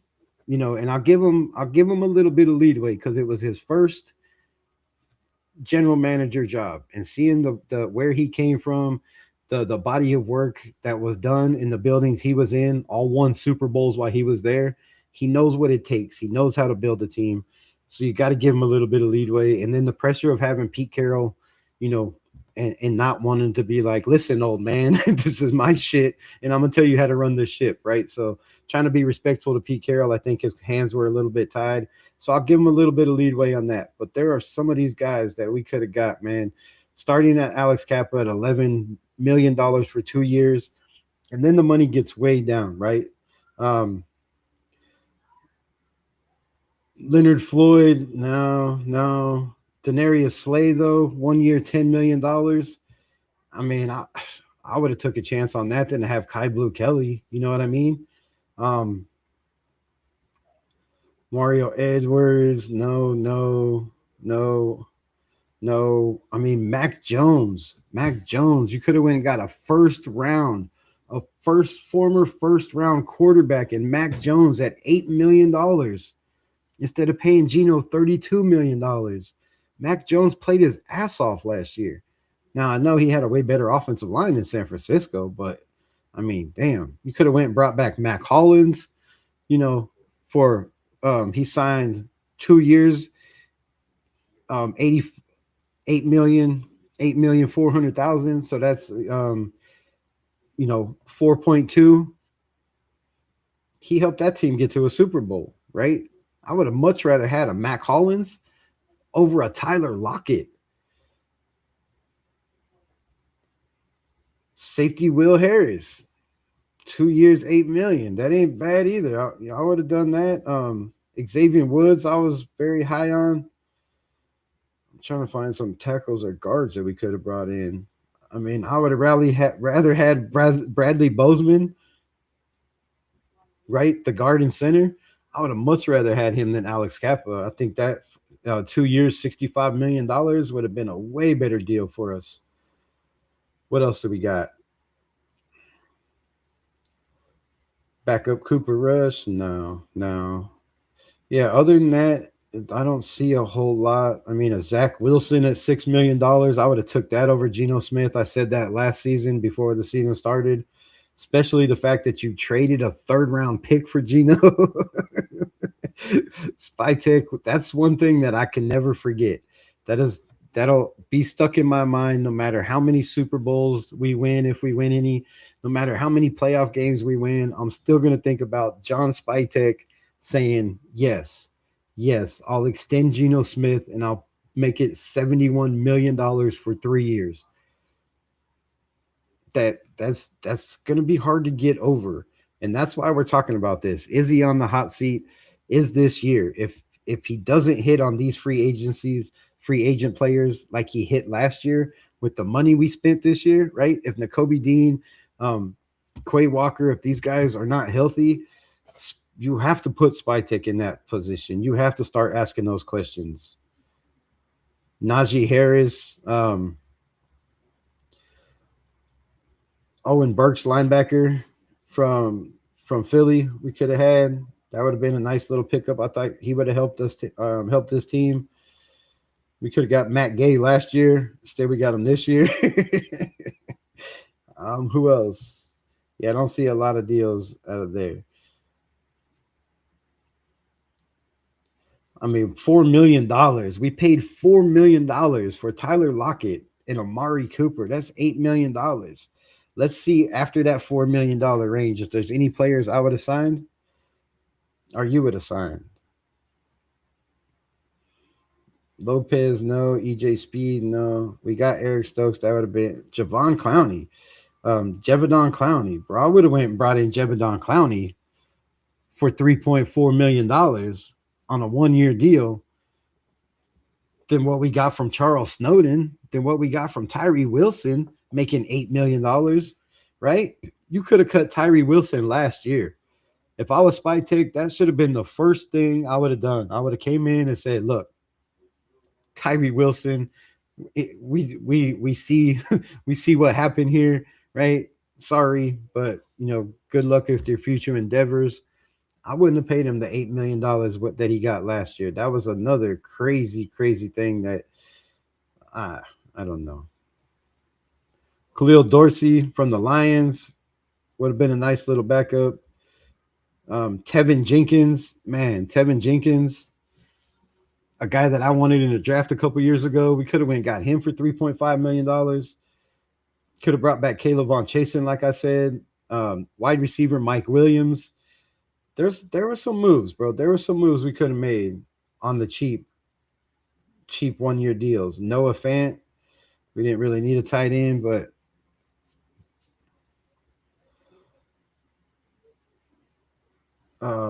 Elijah Mitchell. I mean, Nick Chubb.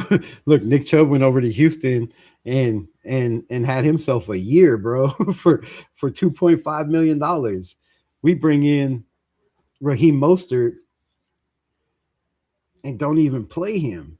Don't even play him. Zay Jones. $2.4 million. I would have rather had a Zay Jones than a Tyler Lockett. I would have rather had a Taylor Wallace out of Baltimore. Could have got Rondale Moore for $2 million.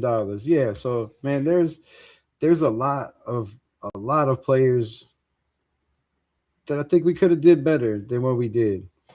But again, it was his first year. You know, I can't say too much about that.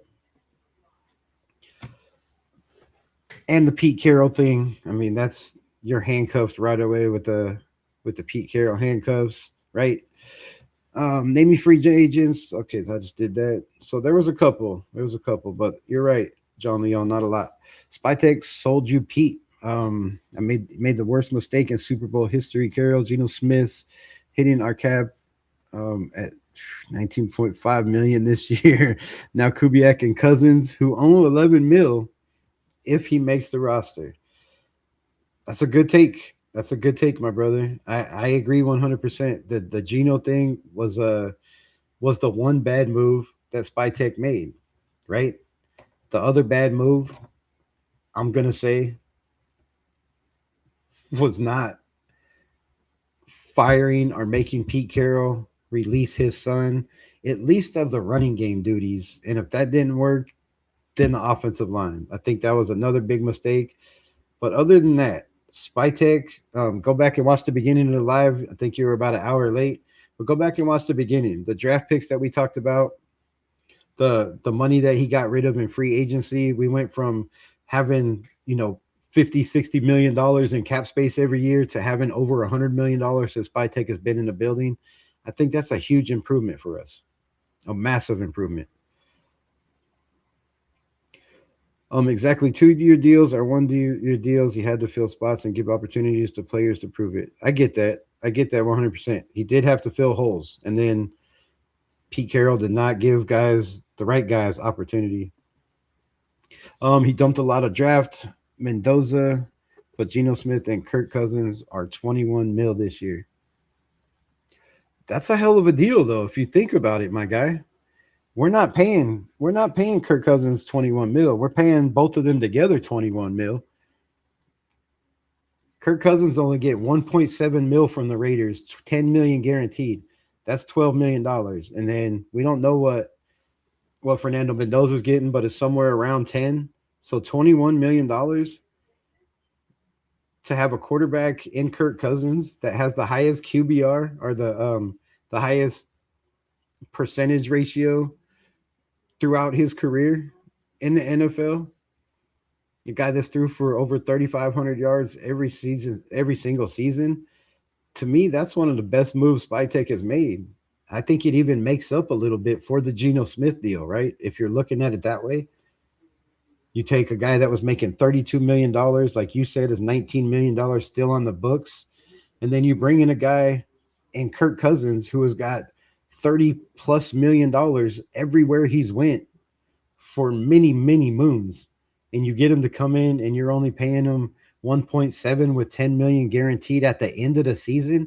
You don't even have to pay him. It's not even on the books, right? It's guaranteed, but he hasn't got it. It's guaranteed for next year.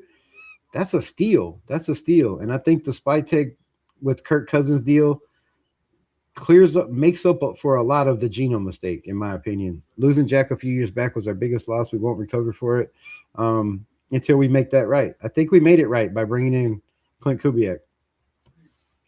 He has to take ownership for Geno Smith and Kirk Cousins. That's all I need to say.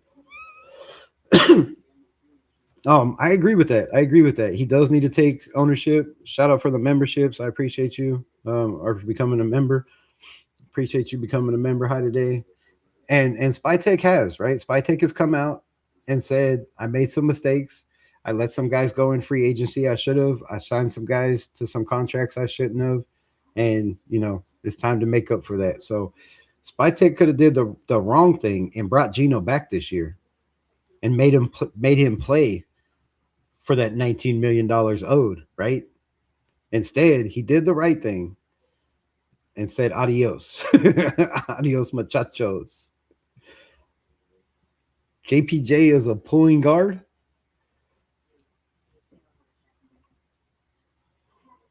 Yes, but is he fast enough and athletic enough to be that in a Clint Kubiak system?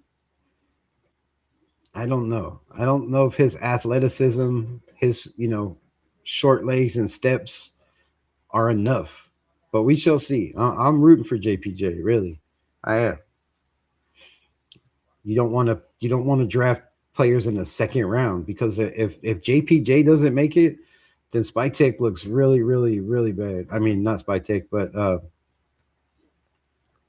Tom Telesco makes that draft look really, really bad. Right now, that draft is one of the best drafts we've had in a while, from starter wise.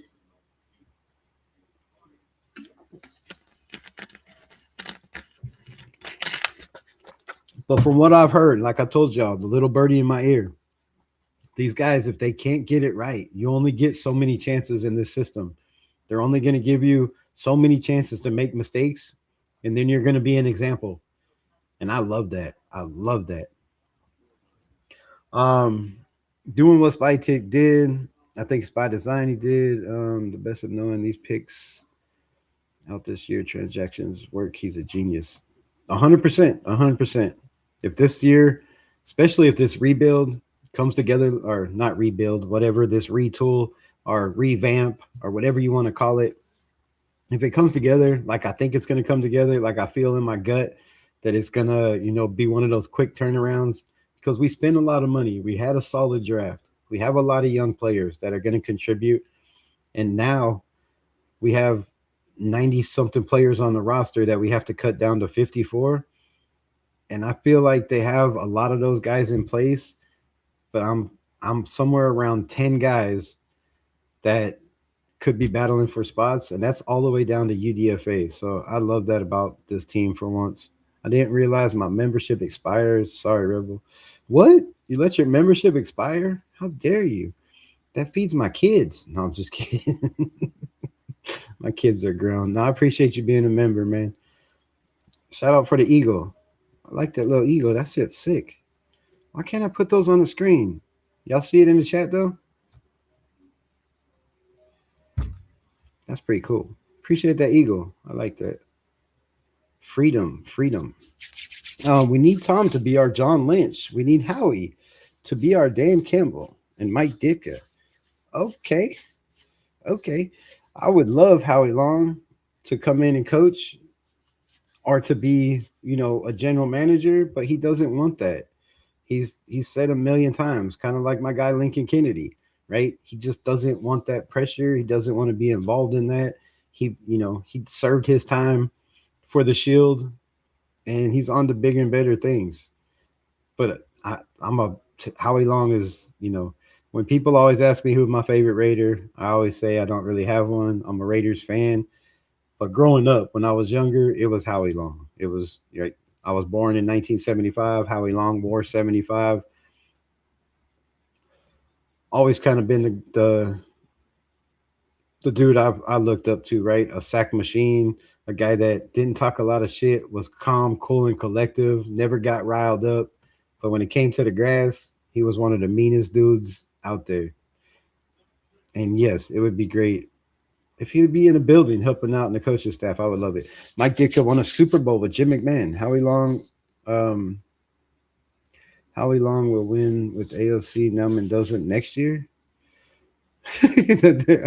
um, Howie Long, I don't know. Like I said, I think he's got a job, and I don't know if he could be like the John Madden type to come in and just turn the franchise around. I know he'd have the respect in the building day one.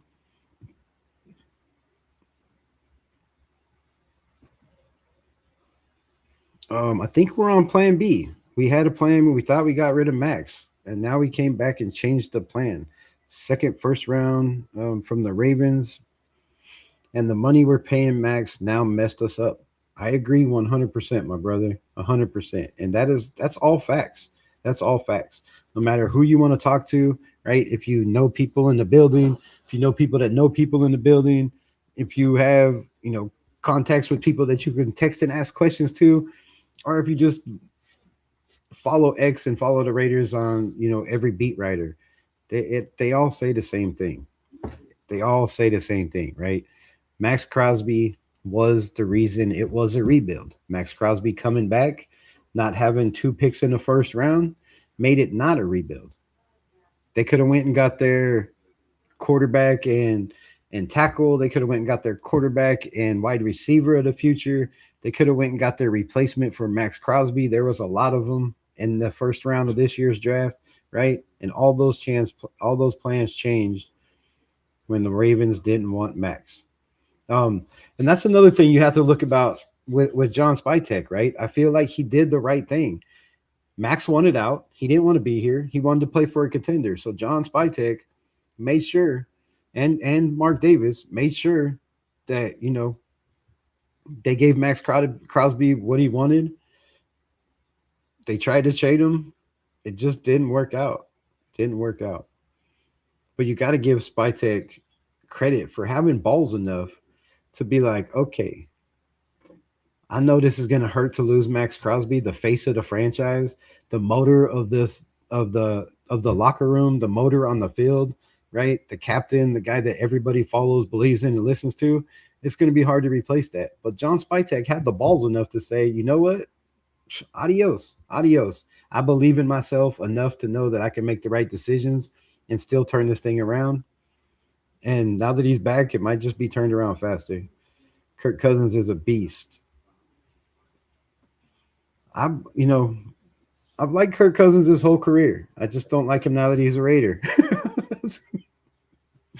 Call me crazy, call me stupid, man. Call me what you want to, right? Call me anything you want to, except for some things I just won't say on the air.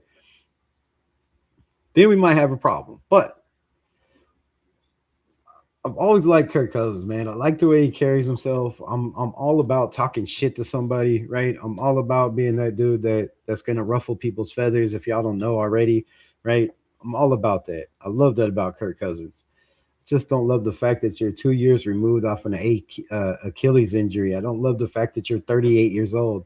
I don't love the fact that you come in and jump right into the front of the line in front of guys that have been putting in year after year after year being passed up in this organization, and you know who that quarterback is. So I don't like that.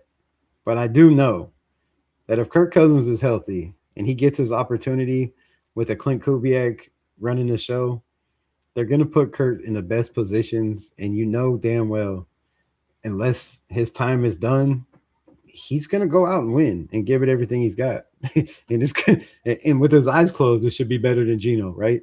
I mean, even Kurt's worst season was better than Geno's best. Okay, I'm gonna let you slide, Geno Smith. I like that. See, now we're talking. Now we're talking. If Howdy Doody can win a Super Bowl under Kubiak, lots of guys can.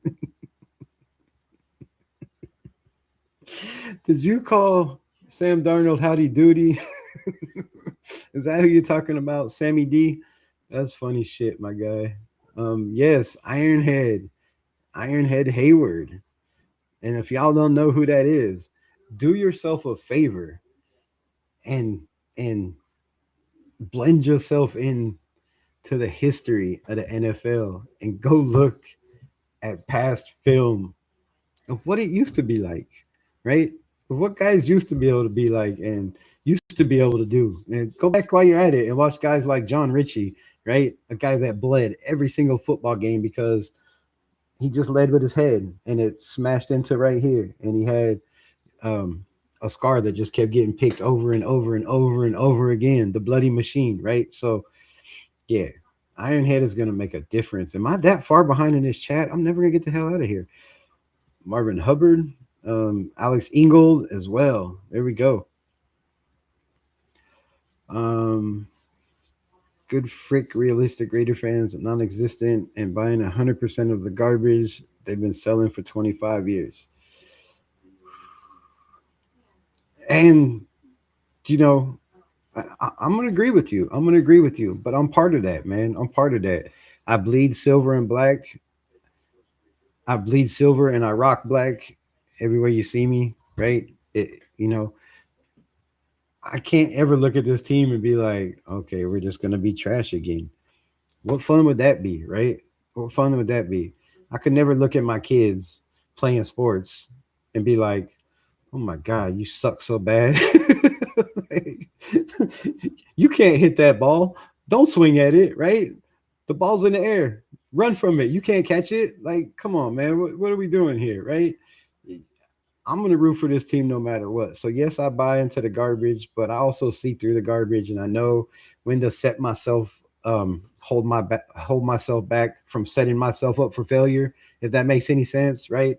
I know when to believe all in and be like, okay, I truly believe that this is a 10 or 12 win, team, or to be like, this is what we could be. And if it doesn't happen, it's no big deal. It's no big deal. They already said it's a rebuild. Nobody's trying to win right now, which is is pitiful if that's the case, because you should be trying to win every game. So, yes, buying into the garbage, I get it. And there's a lot of Raider fans that do. And there's a lot of Raider fans that are tired of it. And I think that's the main reason why Raider Nation right now is divided. And half of us say, oh, it's a complete rebuild and we don't have the weapons to win. Like, people that say that, if you're out there in the chat, please let me know what we need still.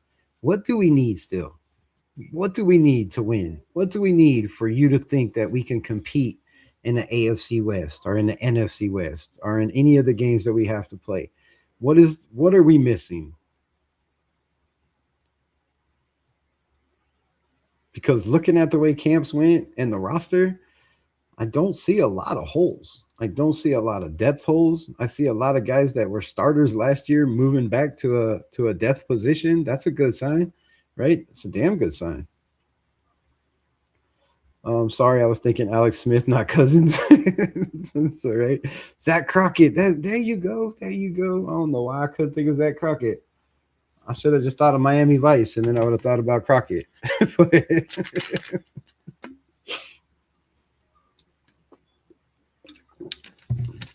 Zach Crockett.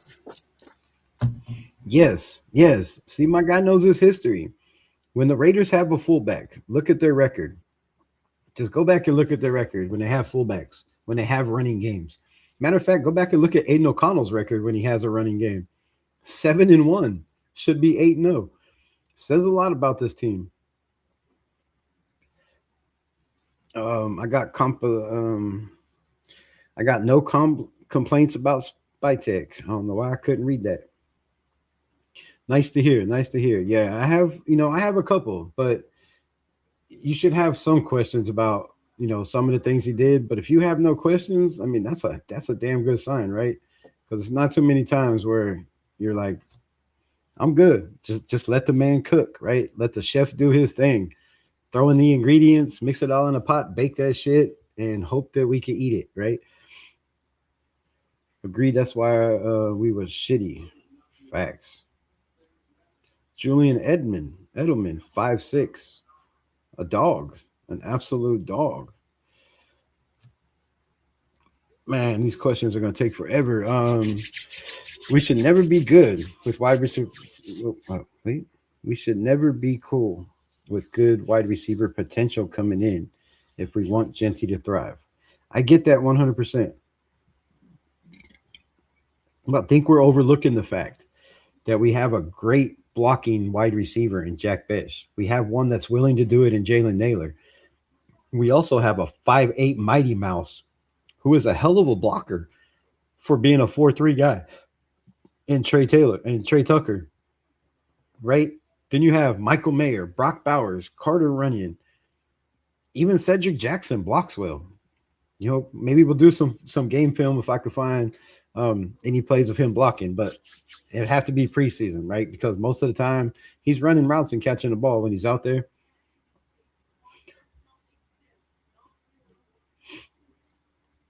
But that's another name, bro. Cedric Jackson, another guy that could easily make this roster. And if he makes this roster, that says a lot about where he's at with his development, what Kubiak and this regime think of him, and what they can do with him, right? Because I've said it before: if anybody can play that Rashid Shaheed role, I believe it's Jackson, Cedric Jackson, or Malik Benson. I don't feel that's Dante Thornton, and I don't feel like Trey Tucker is big enough to be that role. If anything, I think Trey Tucker is more of the JSN role, to be honest.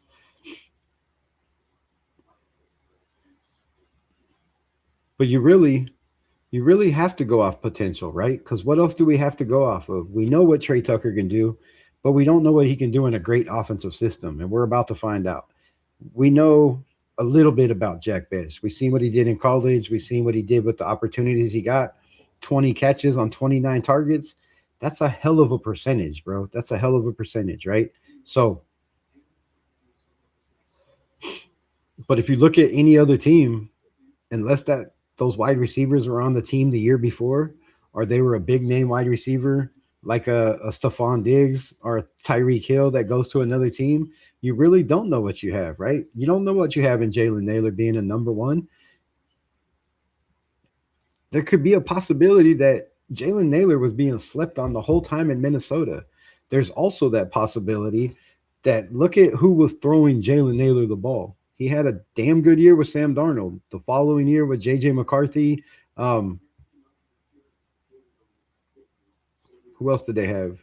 Bozemeyer, I do believe. JJ McCarthy, Bozemeyer, and Carson Wentz. Carson Wentz. You're telling me Kirk Cousins ain't better than all three of those put together?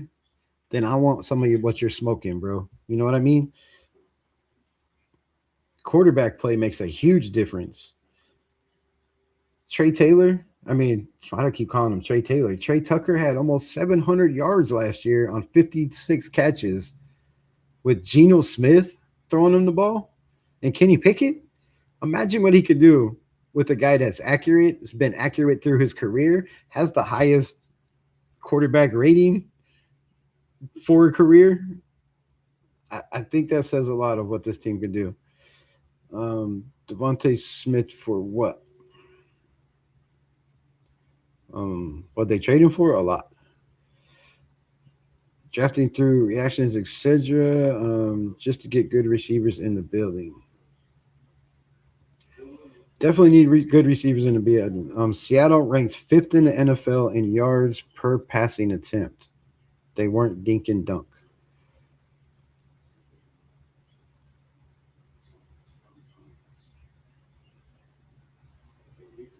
Yards per passing attempt.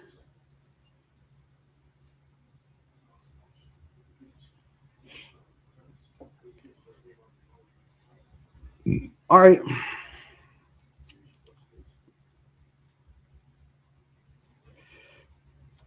Again, my brother, go back and watch the film.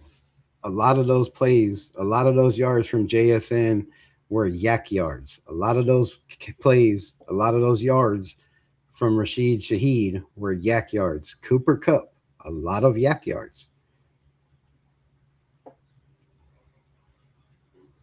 So they did a lot of dink and dunks, a lot of slants, a lot of motions out of the backfield.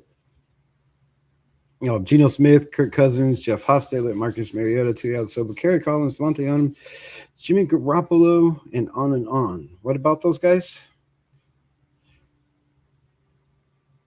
What about those guys? Jeff Hostetler played his ass off for us. Kerry Collins played pretty well for us as well at moments. He won't acknowledge me. I always acknowledge you. History is the best indication of the future. Is it really? That's a crazy statement. Because there's no future in the past, my brother. There is no future in the past. So how could history be the best indication of the future? Now, a wise man once said the definition of insanity is to constantly do the same thing and expect different results. So if you're doing the same thing over and over again, then possibly Jack Del Rio turned us around. That was a job. Chucky was hired to take us to the next level, and he did that for a minute. Exactly, was unfortunate for Del Rio, but it was a no-brainer. How was it a no-brainer? They were 12-5. The team slacked a little bit the following year.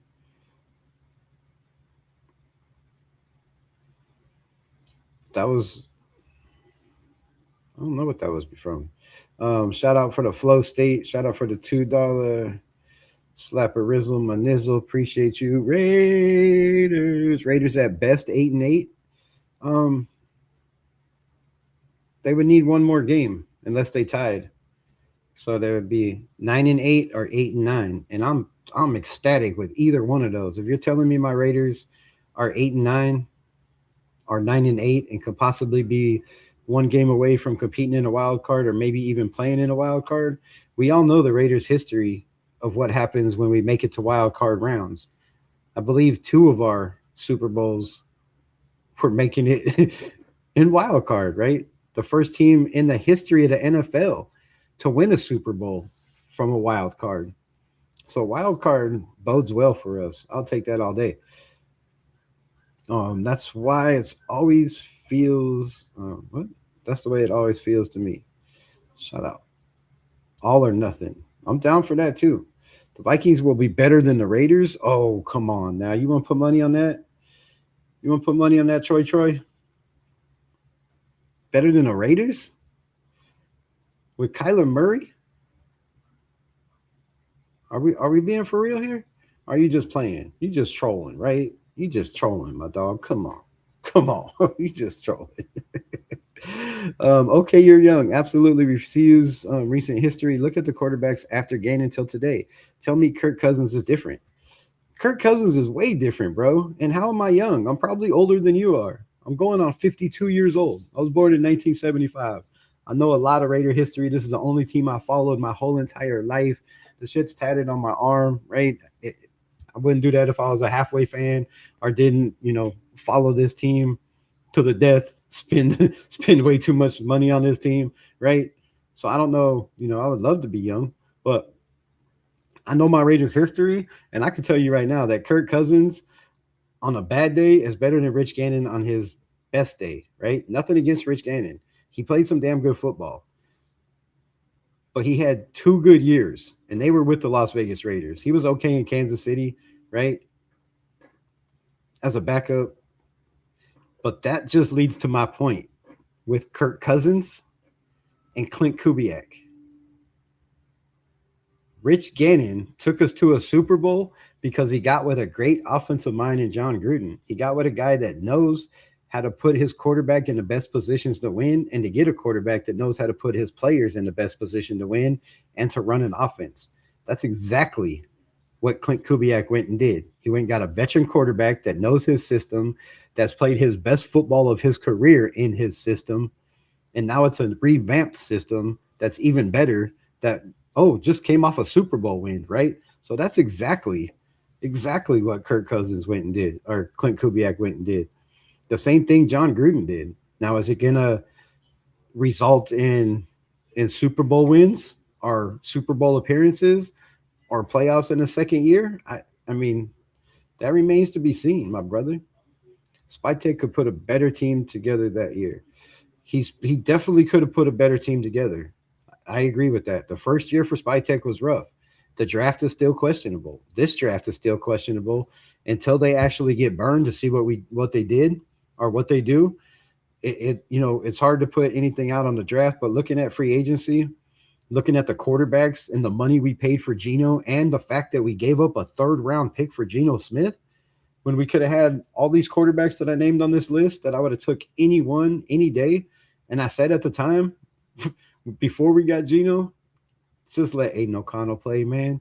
You got a guy making $1.4 million that could have did the same thing all those quarterbacks did that we paid ridiculous amounts of money to, but better on a cheaper deal.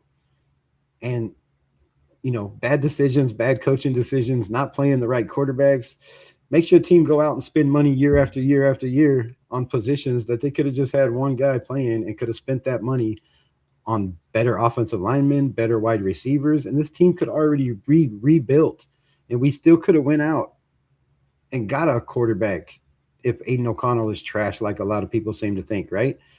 So definitely could have put a better team together, and definitely, definitely could have saved $32 million re-signing Geno and a third-round pick. Brady is not the GOAT. Joe Montana is the real GOAT. Actually, Kirk Cousins is the real GOAT. Look at his career numbers. Career QBR is better than Montana. Actually, Kirk Cousins has had 5 years with better stats than Joe Montana. Think about that. Think about that. He hasn't been on teams that have had the defense that the 49ers had. I mean, sure the hell didn't have no Ronnie Lott, right? Didn't have Jerry Rice. Kind of one in Justin Jefferson. But did you have a Roger Craig, right? Did you have who am I missing on that team? Anyways, yeah. So check the history, my brother Troy. Check the history. Kirk Cousins is him, bro. He's been him. That's why he's the highest paid quarterback in the history of the NFL. The dude makes money for a reason. He goes and gets his. 25 years, absolute cancer. However, we want Mendoza to sit. It hasn't been 25 years of a cancer. It's really been 65 years. I mean, if you can go back and find me a Raider quarterback that was a top 10 quarterback in our whole entire franchise, then I'll have to buy you lunch or something. I don't know. Buy you a beer. I don't know. But really, go back and look at our quarterback history. When have we ever had quarterbacks in our building that had double the touchdowns than interceptions, other than Aiden O'Connell? Like, when has that happened? A couple times with maybe a year and a half with Rich Gannon. It didn't happen with Plunkett, even when we won 2 Super Bowls with him, right? Couple years with Carson Palmer, with Kerry Collins. I mean, what quarterbacks have the Raiders actually had in the building? 25 years of what, my brother? It's been 65 years of quarterback obscurity. We've only drafted 3 quarterbacks in the first round in the history of the franchise. You're comparing Kubiak and Chip Kelly. Darnold would have been out for the season like AOC. You're comparing Kubiak and Chip Kelly. I'm not. I didn't mention Kubiak and Chip Kelly in the same sentence at all, my brother. Darnold would have been out for the season like AOC. AOC didn't get put out for the season. That was in preseason. And we don't know what we would have had with Sam Darnold. We don't know. Why don't you think before you talk? Why don't you think before you text? Got to hit it for the night. Y'all take care, of course. Go Chiefs. Appreciate you, my brother, rocking with me. Yeah, I need to get the hell off here. It's been 2 hours, and it's probably, 1 in the morning or some shit. Could have paid Jacoby as well. That would have been nice. Geno Smith, 19 mil, but you're good for Spytek? Yes, because everybody makes mistakes, bro. I'm a dude that's made millions in my life, right? More than I could count, and in a million that I would like to take back. But I was given a second chance. Millions of people have been given second chances, right? There's people that turn their lives around in prison and get second chances. But you don't think a guy that made one mistake because he hired a head coach that maybe wasn't even his decision, it was Mark Davis's decision that wanted that wanted Pete Carroll. I'm sure it was Mark Davis that said, yes, just give Pete Carroll what he wants because I'm tired of losing and I want to win. And he thought that was going to help. We can't blame it all on Spytek. Troy, that's all nuts. He's not the only one. Spytek came in late for the draft this season. Spytek or Kubiak? Nothing this year's roster any different than last year. Nothing but our expected different results. I got to disagree on that. There is a lot different. We have a competent center. We have a quarterback that we know what we have. And if we don't, then we have a backup that we know what we have in. And if we don't, then we have a rookie that we expect we know what we have in, right? You have a healthy Max Crosby, supposedly. You have two of the best linebackers in the NFL. You have nothing but 4.3 speed in the safeties and corners. And I mean, how is it not different? You have six guys picked in the top 3 rounds on our offensive line. I feel it's different, man. I don't know. Maybe I'm wrong. I don't know. Don't expect much, does he?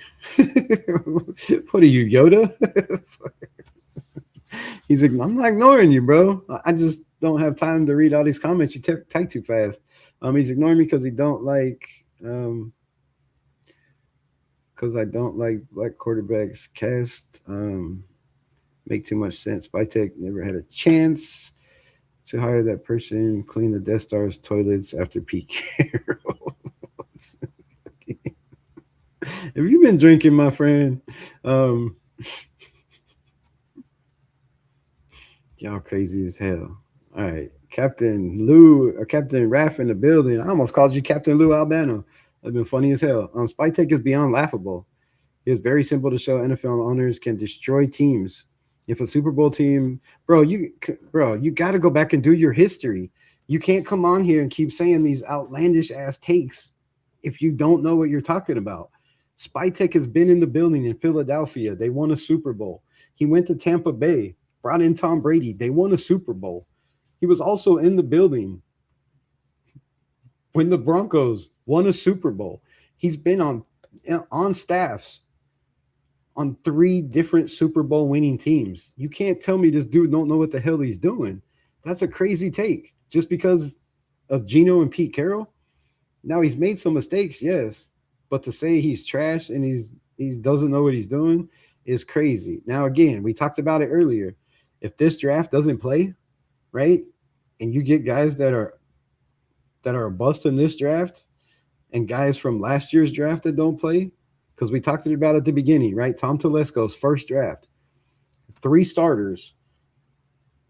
First 3 picks were starters, day 1 contributors. Spytek has not had that yet. I got 500 subs on the line. If you need contact me a minute. Chamberlain will be around. Printed full kick screen. I don't know what any of that means, but I'm good, man. I don't pay for subs. I don't pay for bots. I like conversation. That's why I do this. I'm trying to build a community and family over here.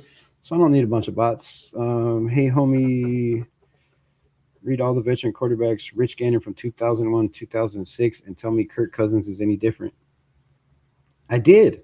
I already told you Kirk Cousins was any different. Here, let's not tell you. Let's show you. How about this?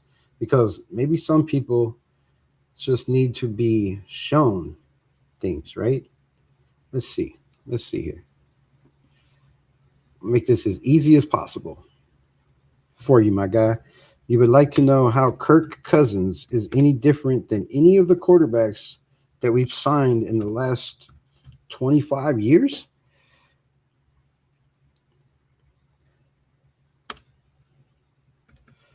I got you.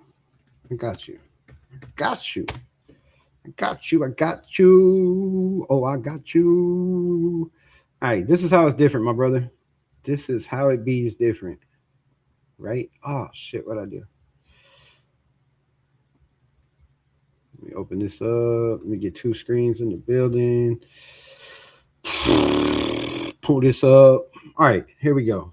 So How is Kirk Cousins different than any quarterbacks we've had in Raider Nation in a long, long time? Well, let's break it down for you. Let's break it down for you, my brother. In 2015, I do believe as a rookie, his first year in the NFL, Kirk Cousins threw for 4,166 yards, 29 touchdowns, 11 interceptions. That's a 1.16 QBR, quarterback rating, right? 68% completion ratio or 69% completion ratio. That's tops in the NFL, right? 70, 71 is an extremely, you know, elite number, right? So 69.8 is tops. The following year, second year in the NFL, he throws for 4,917 yards, 25 touchdowns, 12 interceptions with a 97.2 quarterback quarterback rating with a completion percentage of 67. The next year, Kirk Cousins just happens to throw for 4,000 yards again. 4,090 yards, 27 touchdowns, 13 interceptions only with a 93.9 QBR and a 64.3 completion percentage. My guy, are you still there? Are you listening? Um, Vikings. He goes to the Vikings. He just happens to have a 70% completion ratio with a 99.7 QBR with 4,298 yards, 30 touchdowns to 10 interceptions. That 1 year is comparable to just about every top quarterback in the history of the NFL. I mean, just that one season right there. 30 and 10, 4,200 yards. Puts you at elite status, honestly, right? 2019, 3,600 yards, 26 touchdowns, 6 interceptions, a 107.4 QBR with a 69.1 completion ratio, elite. 2020, 4,265 yards, 35 touchdowns, 13 interceptions, 105 QBR with a 67 completion ratio. 2021, do I have to keep going? Do I have to keep going? Well, let's keep going. 2021, 4,221 yards, 33 touchdowns, 7 interceptions, a 103.1 completion ratio with a 66.3 Q to the B to the R. 2022, 4,547 yards, 29 touchdowns, 14 interceptions. This is 8 years into the league.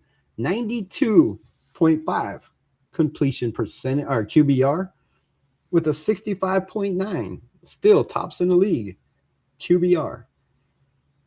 2023 hurts his Achilles, but he still throws for 2,331 yards, 18 touchdowns, 5 interceptions, and only 10 games, I want to say, 12 games, with a 103 QB completion ratio and a 69.5 Q to the B to the R.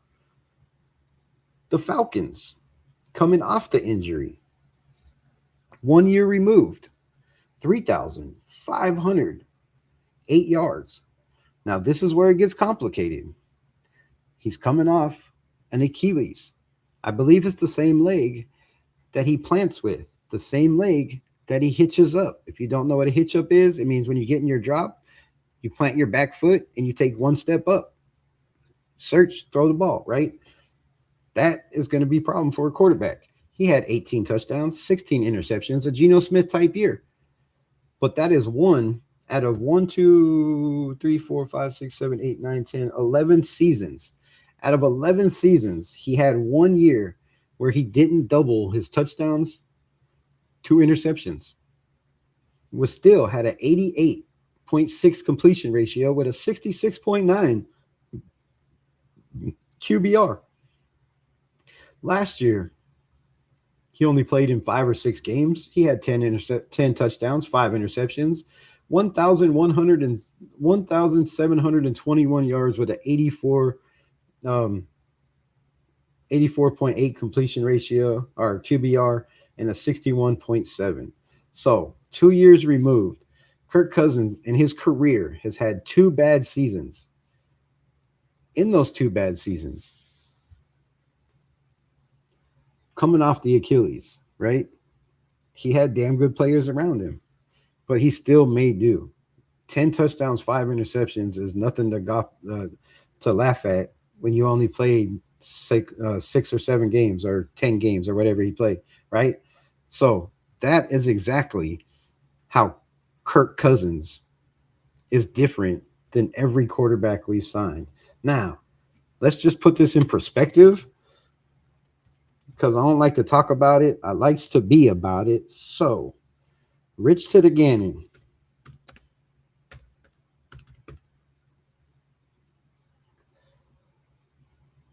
Spelled that wrong. No, I spelled it right. What the hell? Gannon career stats. Enter. All right, now let's go to Rich Gannon. Mr. Rich Gannon. He is thrown for respectable numbers. Respectable numbers. But let's go to the beginning. First year in Minnesota, same place Kirk Cousins played, right? He had 18 yards, 1 interception. The following year, he was a backup. That's right, not a starter. 90 yards. Then he finally got to play a little bit in Minnesota. He played in 14 games, right? He had a 52.1 completion percentage. That's 12 below any season that Kirk Cousins has ever had. This is our great Rich Gannon, right? 12 touchdowns, 6 interceptions. His long was 50. He was sacked 19 times, or sacked 34 times. The following year, he gets to play 15 games. He has 2,166 yards, 12 touchdowns, 6 interceptions, 19 sacks. The following year, he plays 12 games. He has less than 2,000 yards. The next year, he plays 8 games. The next year, he plays 2 games. The next year, he plays 4. Then he plays 9. Then he plays 12 games, 2,300 yards, 10 touchdowns, 6 interceptions. Then he goes to Oakland, where he finally gets a head coach that knows how to use him to his strengths, that knows how to make receivers better, knows how to make quarterbacks better, right? Knows how to put them at the line of scrimmage, draw people off sides, change the plays at the line of scrimmage. And this is where the great Rich Gannon was born. 16 games, 304 completions, 515 attempts. Still, 59 completion ratio. His QBR was at 86.5. Kirk Cousins only had a QBR lower than 90 one time in his career. Once. Twice. The year he tore his Achilles and last year, right?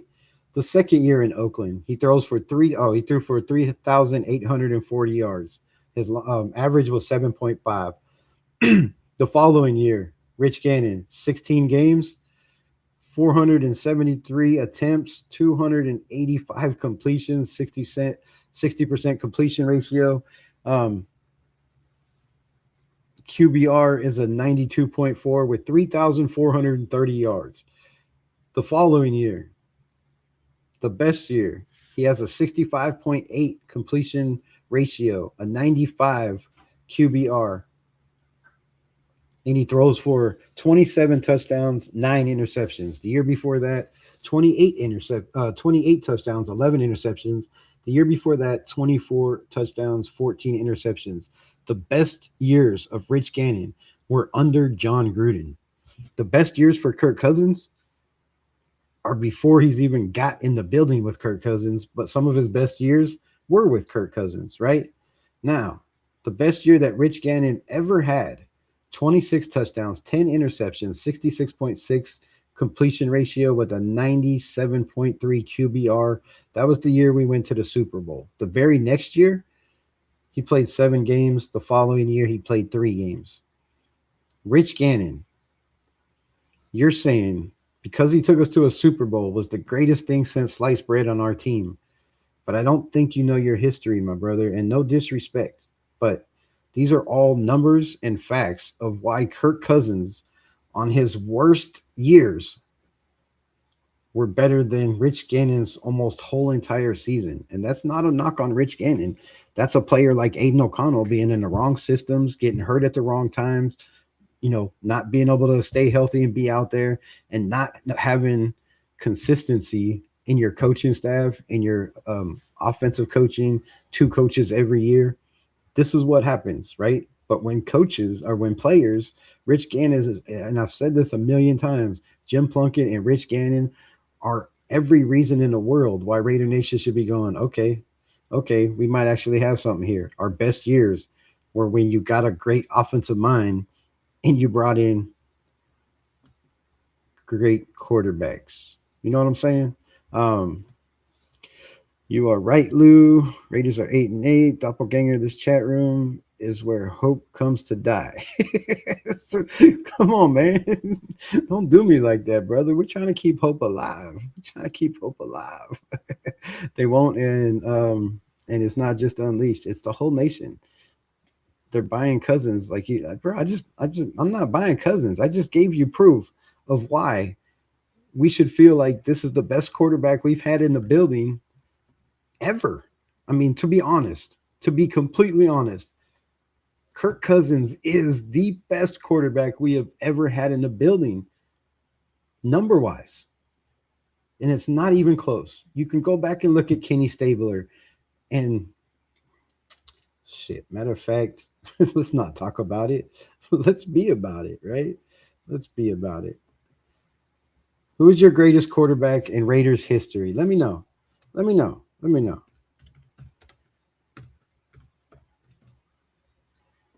Who is your greatest quarterback in Raiders history? Is it Kenny Stabler? Is it Jim Plunkett?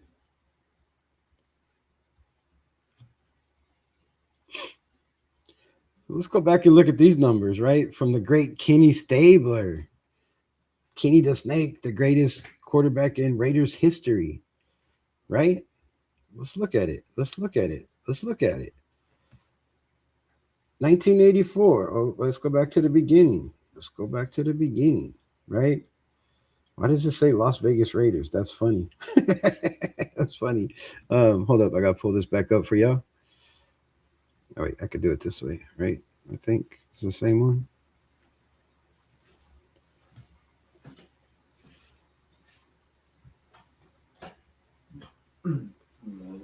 Love you. So Kenny Stabler, best season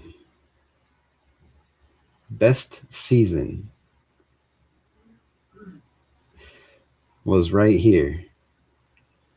1979.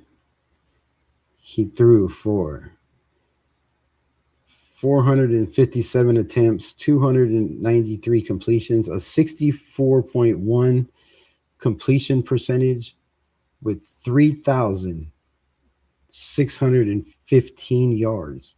His best season. Touchdowns that year? Do you want to know? Raider fans? Because I don't think people break down the history like this, right? I told you, I bleed this shit. Silver and black, baby. Bleed this shit. Kenny Stabler, the greatest quarterback to ever walk the face of Raider Nation's best year was 3,615 yards with 26 touchdowns and 22 fucking interceptions. 22.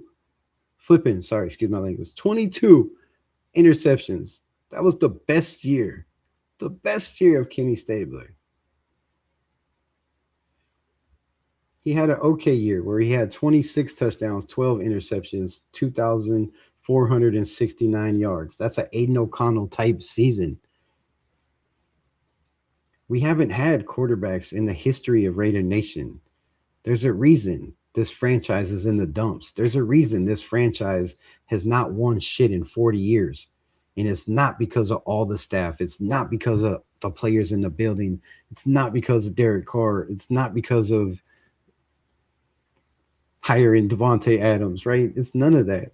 It's the fact that we have never had a serious franchise quarterback like a Joe Montana, like a to, like anybody, Peyton Manning, right?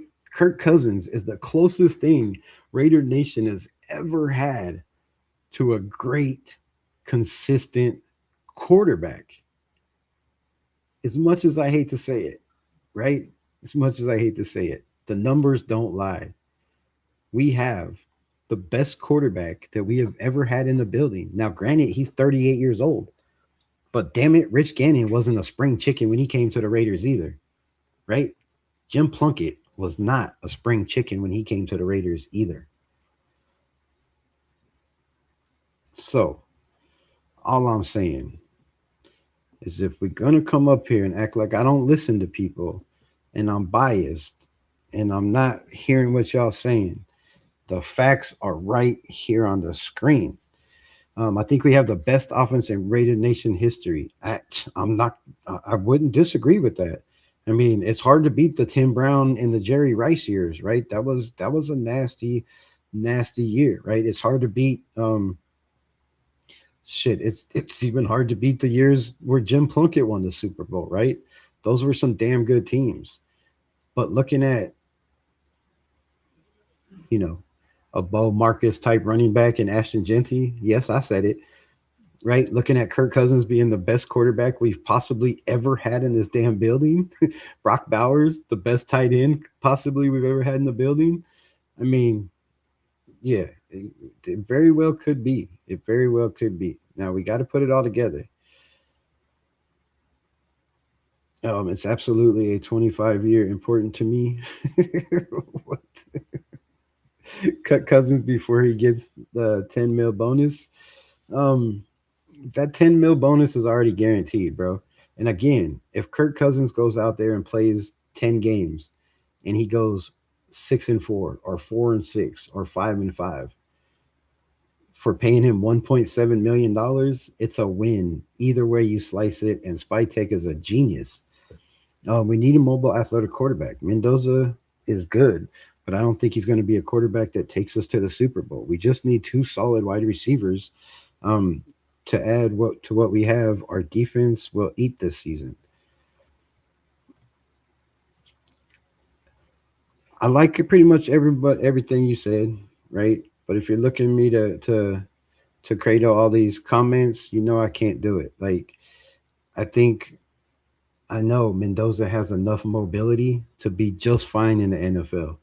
His size alone at 6'5" and 200 and close to 40 pounds is a nightmare to try to tackle, right?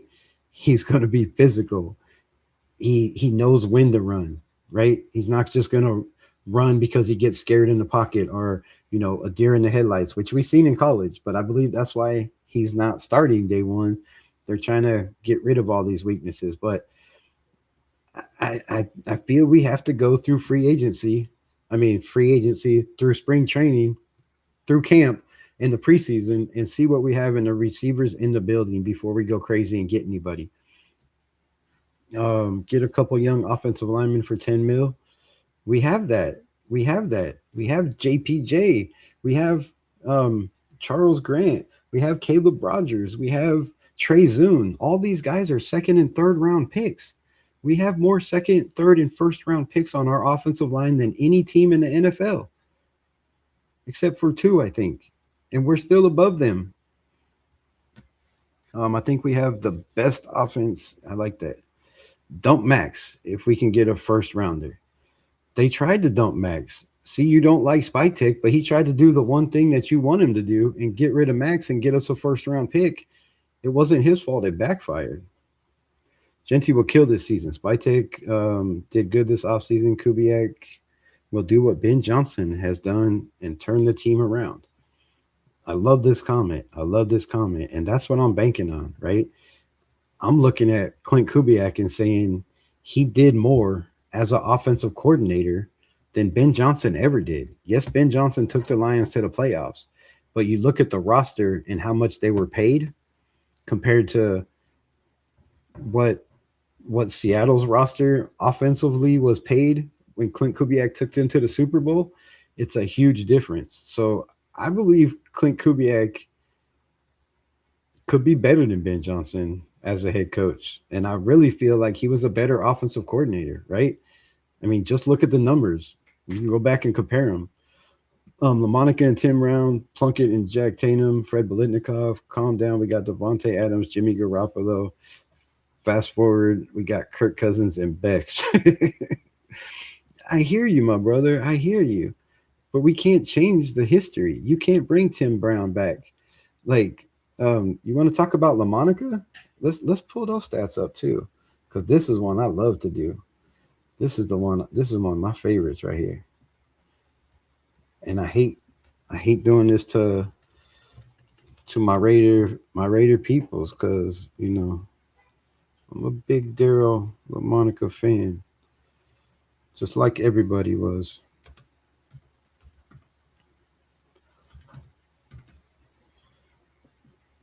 Right? Just like everybody in Raider Nation was. So let's look at it. I gotta get off here, man. It's 2 in the flipping morning. Holy shit. Damn. It's gonna be a long day tomorrow. I'm about to be tired. Let's look at this Daryl LaMonica stats. Let's pull these ones up. All right. So the great Daryl LaMonica had first year 437 yards. Second year 1,107 yards. Third year 336 yards. Fourth year in Buffalo 546. Finally goes to Oakland again. This, you see the pattern here. I'm a big believer in patterns when I watch people, when I watch their motions, their talks, how they act, right? When you watch football and defenses, when you look at the stock market, when you watch, if you're looking at betting, patterns. Patterns are the key to everything. Mathematics, everything, right? Patterns. Daryl LaMonica, horrible years, comes to the Raiders in Oakland. Great coaching staff, great players around him. Has his best season ever. 3,228 yards, right? What is this? Where's the touchdowns, INTs? All right, so they're one over. The following year, 3,245 yards. But he had the first year 30 touchdowns to 20 interceptions. I'm sorry, when you have 20 interceptions to 30 to touchdowns, that's not a good quarterback. That's not. The following year, he had 25 touchdowns, 15 interceptions. That's okay.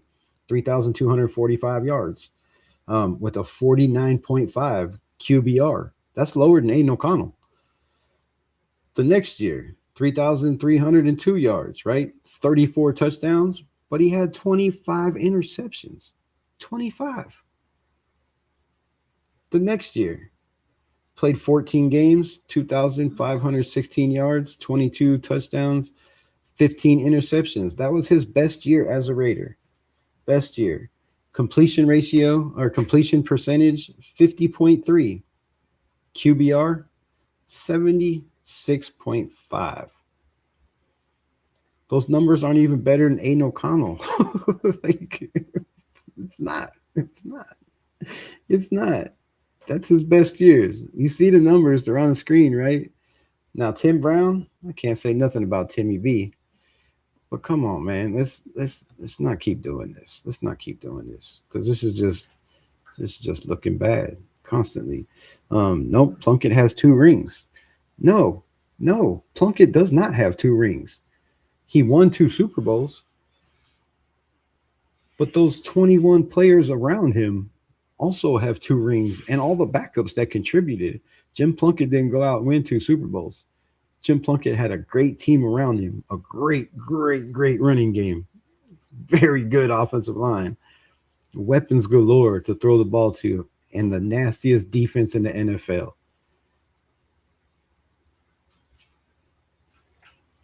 which makes AOC just fine. No, you're talking delusional. um, you're talking to a real. It don't sound realistic though. I got money on a top 3 pick next year. Okay, okay. Cousins playoff record 1-3. Rich Gannon 5-5.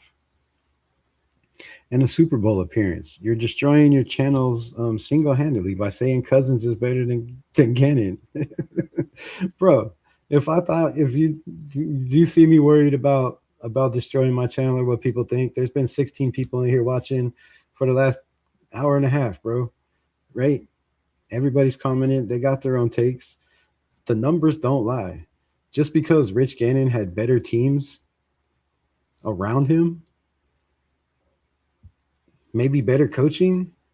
I mean, John Gruden compared to who was the coach in Minnesota when he was there? Hold up, I'll have to look that up. I'll have to look that up. Joe Montana played when they let. That is a fact. Joe Montana did play when they let you hit the quarterback. Bush Raider in the building. What's good, my brother? Um, I was a true Raider Nation fan. Would like to apologize to the rest of the NFL for this clown's comments. Fuck you calling a clown. How would AOC play when he threw hella picks in preseason and got hurt for 10 weeks? Man, hella picks in preseason. Another dude that's never watched AOC play football but wants to talk shit about how bad he is. Pete Carroll and Mark Davis hire. That was literally said you were taking a backseat to Spytek and Brady and turn things around. So far, this offseason has been the best in years. I agree, 100%. Raider Nation Jason, what's good, my brother? What's good, family? His words were Kirk Cousins is better than Rich Gannon. Went further to say, I didn't even say it, bro. I proved you wrong over and over and over again. Stats, he never won a Super Bowl. Look at Dan Marino. It's funny, bro. It's funny. He can't stay healthy either, besides being a loser. F it, we got a steal for 11 mil. We did get a steal for 11 mil. That's what I'm saying. Thank you. Thank you, my brother. 805, what's good? What's good? Appreciate you popping in. Kirk Cousins is the best veteran quarterback we've had since Derek Carr. Kirk Cousins is the best quarterback we've ever had. Look at the stats. Look at the plays he's made. Look at his career. Compared to every Raider quarterback we've ever had in the building, Kirk Cousins is him. The numbers don't lie. Now, he might have had better teams around him than some of the quarterbacks we've had, but according to y'all, that doesn't matter when we're talking about Aiden O'Connell. It doesn't matter the coaching or the players he's had around him. So why would it matter when we're talking about Kirk Cousins or Jim Plunkett or any of these other guys? I think Spytek will be fine. Him and Kubiak's staff will get our team competitive.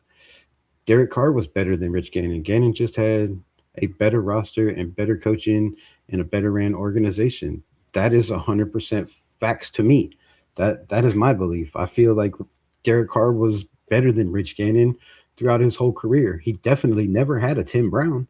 He sure the hell didn't have a Jerry Rice, right? And he didn't have the defense that they had. He's never had anything over than a top 17 defense as far as Derek Carr. You can't say that for Rich Gannon. That defense was top maybe 17. So I would say Kirk Cousins is the best quarterback since Derek Carr was let go. I'm going farther than that. I'm saying he's the best quarterback we've ever had in this building. We got Garner and Crockett back then as well. And yes, Charlie Garner was nasty. Zach Crockett was nasty. You're a stat over wins guy. Again, you're destroying your channel with your own mouth. I mean, that's fine, bro. That's fine. If you feel that way,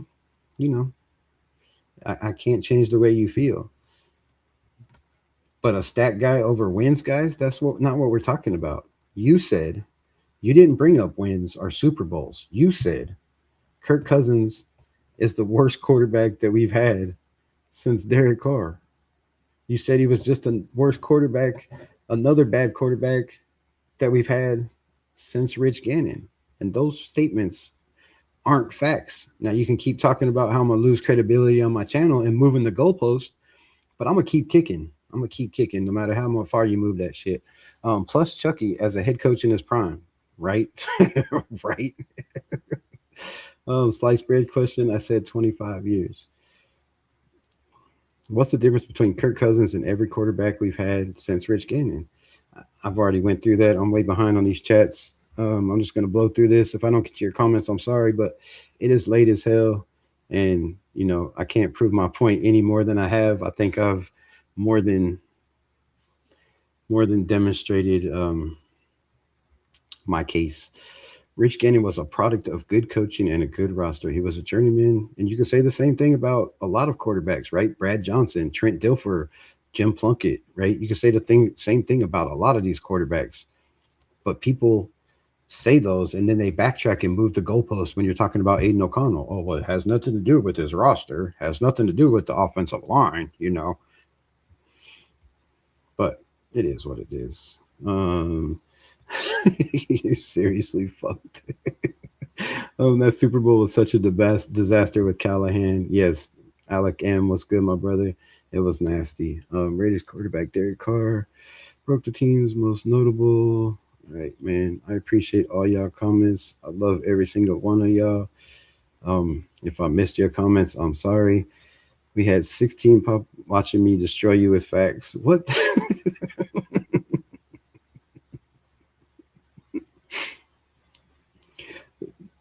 Yeah, he is, bro. Look at the numbers. Look at the numbers. You want me to show you Joe Montana's numbers? Let me show you Joe Montana's. We have to do that before we leave too. I could do this all day.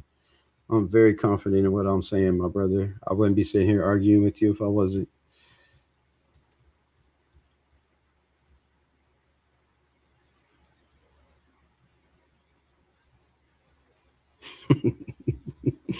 Do this shit all day.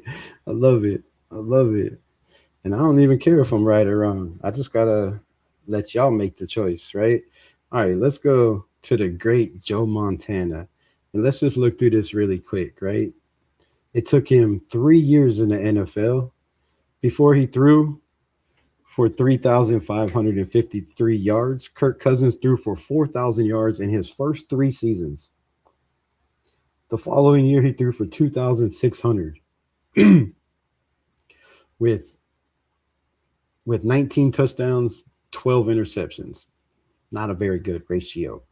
The following year, 2,613 yards, 17 touchdowns, 11 interceptions. The great Joe Montana. The following year, 3,910 yards, 26 touchdowns, 12 interceptions. The next year, a little over 3,500, 28 and 10, 3,500 yards again, 27 and 13, 2,200 yards, 8 and 9, played 8 games, played 13 games, 3,500 yards, only played 14 games, less than 3,000 yards.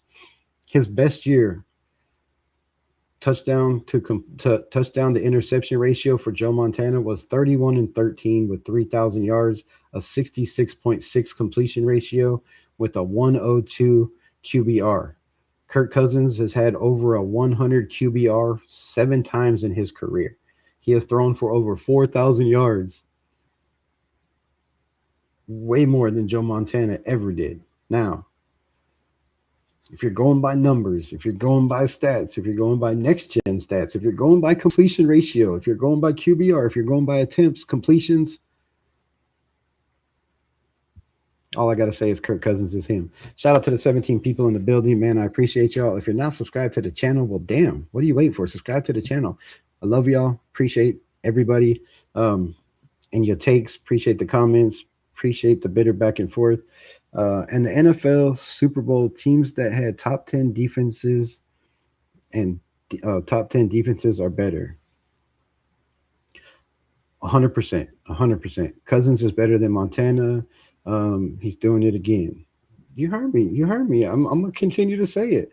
I'm going to continue to say it. We can also put him up there with Peyton Manning's years. He also has a better career percentage than Peyton Manning. Now, Peyton Manning won Super Bowl. Joe Montana won Super Bowls. Kirk Cousins never really won playoffs, right? He's 1-3 in the playoffs. But if we're going by stats, if we're going by numbers, If we're going by consistency year in and year out, Kirk Cousins is him a thief. Him a thief. So, love y'all. Appreciate y'all. Gannon and Plunkett were being on the roster. Good, excellent coaches. Just proves my point, my brother. Just proves my point. Great coaching wins ball games. Great coaches change culture. Great coaches turn worst teams into first teams. Great coaches get the best out of their players that other coaches can't get. And with that, I'm out. Protect yourself, your mind, and your family, and always hold a commitment to yourself and just win, baby. Peace.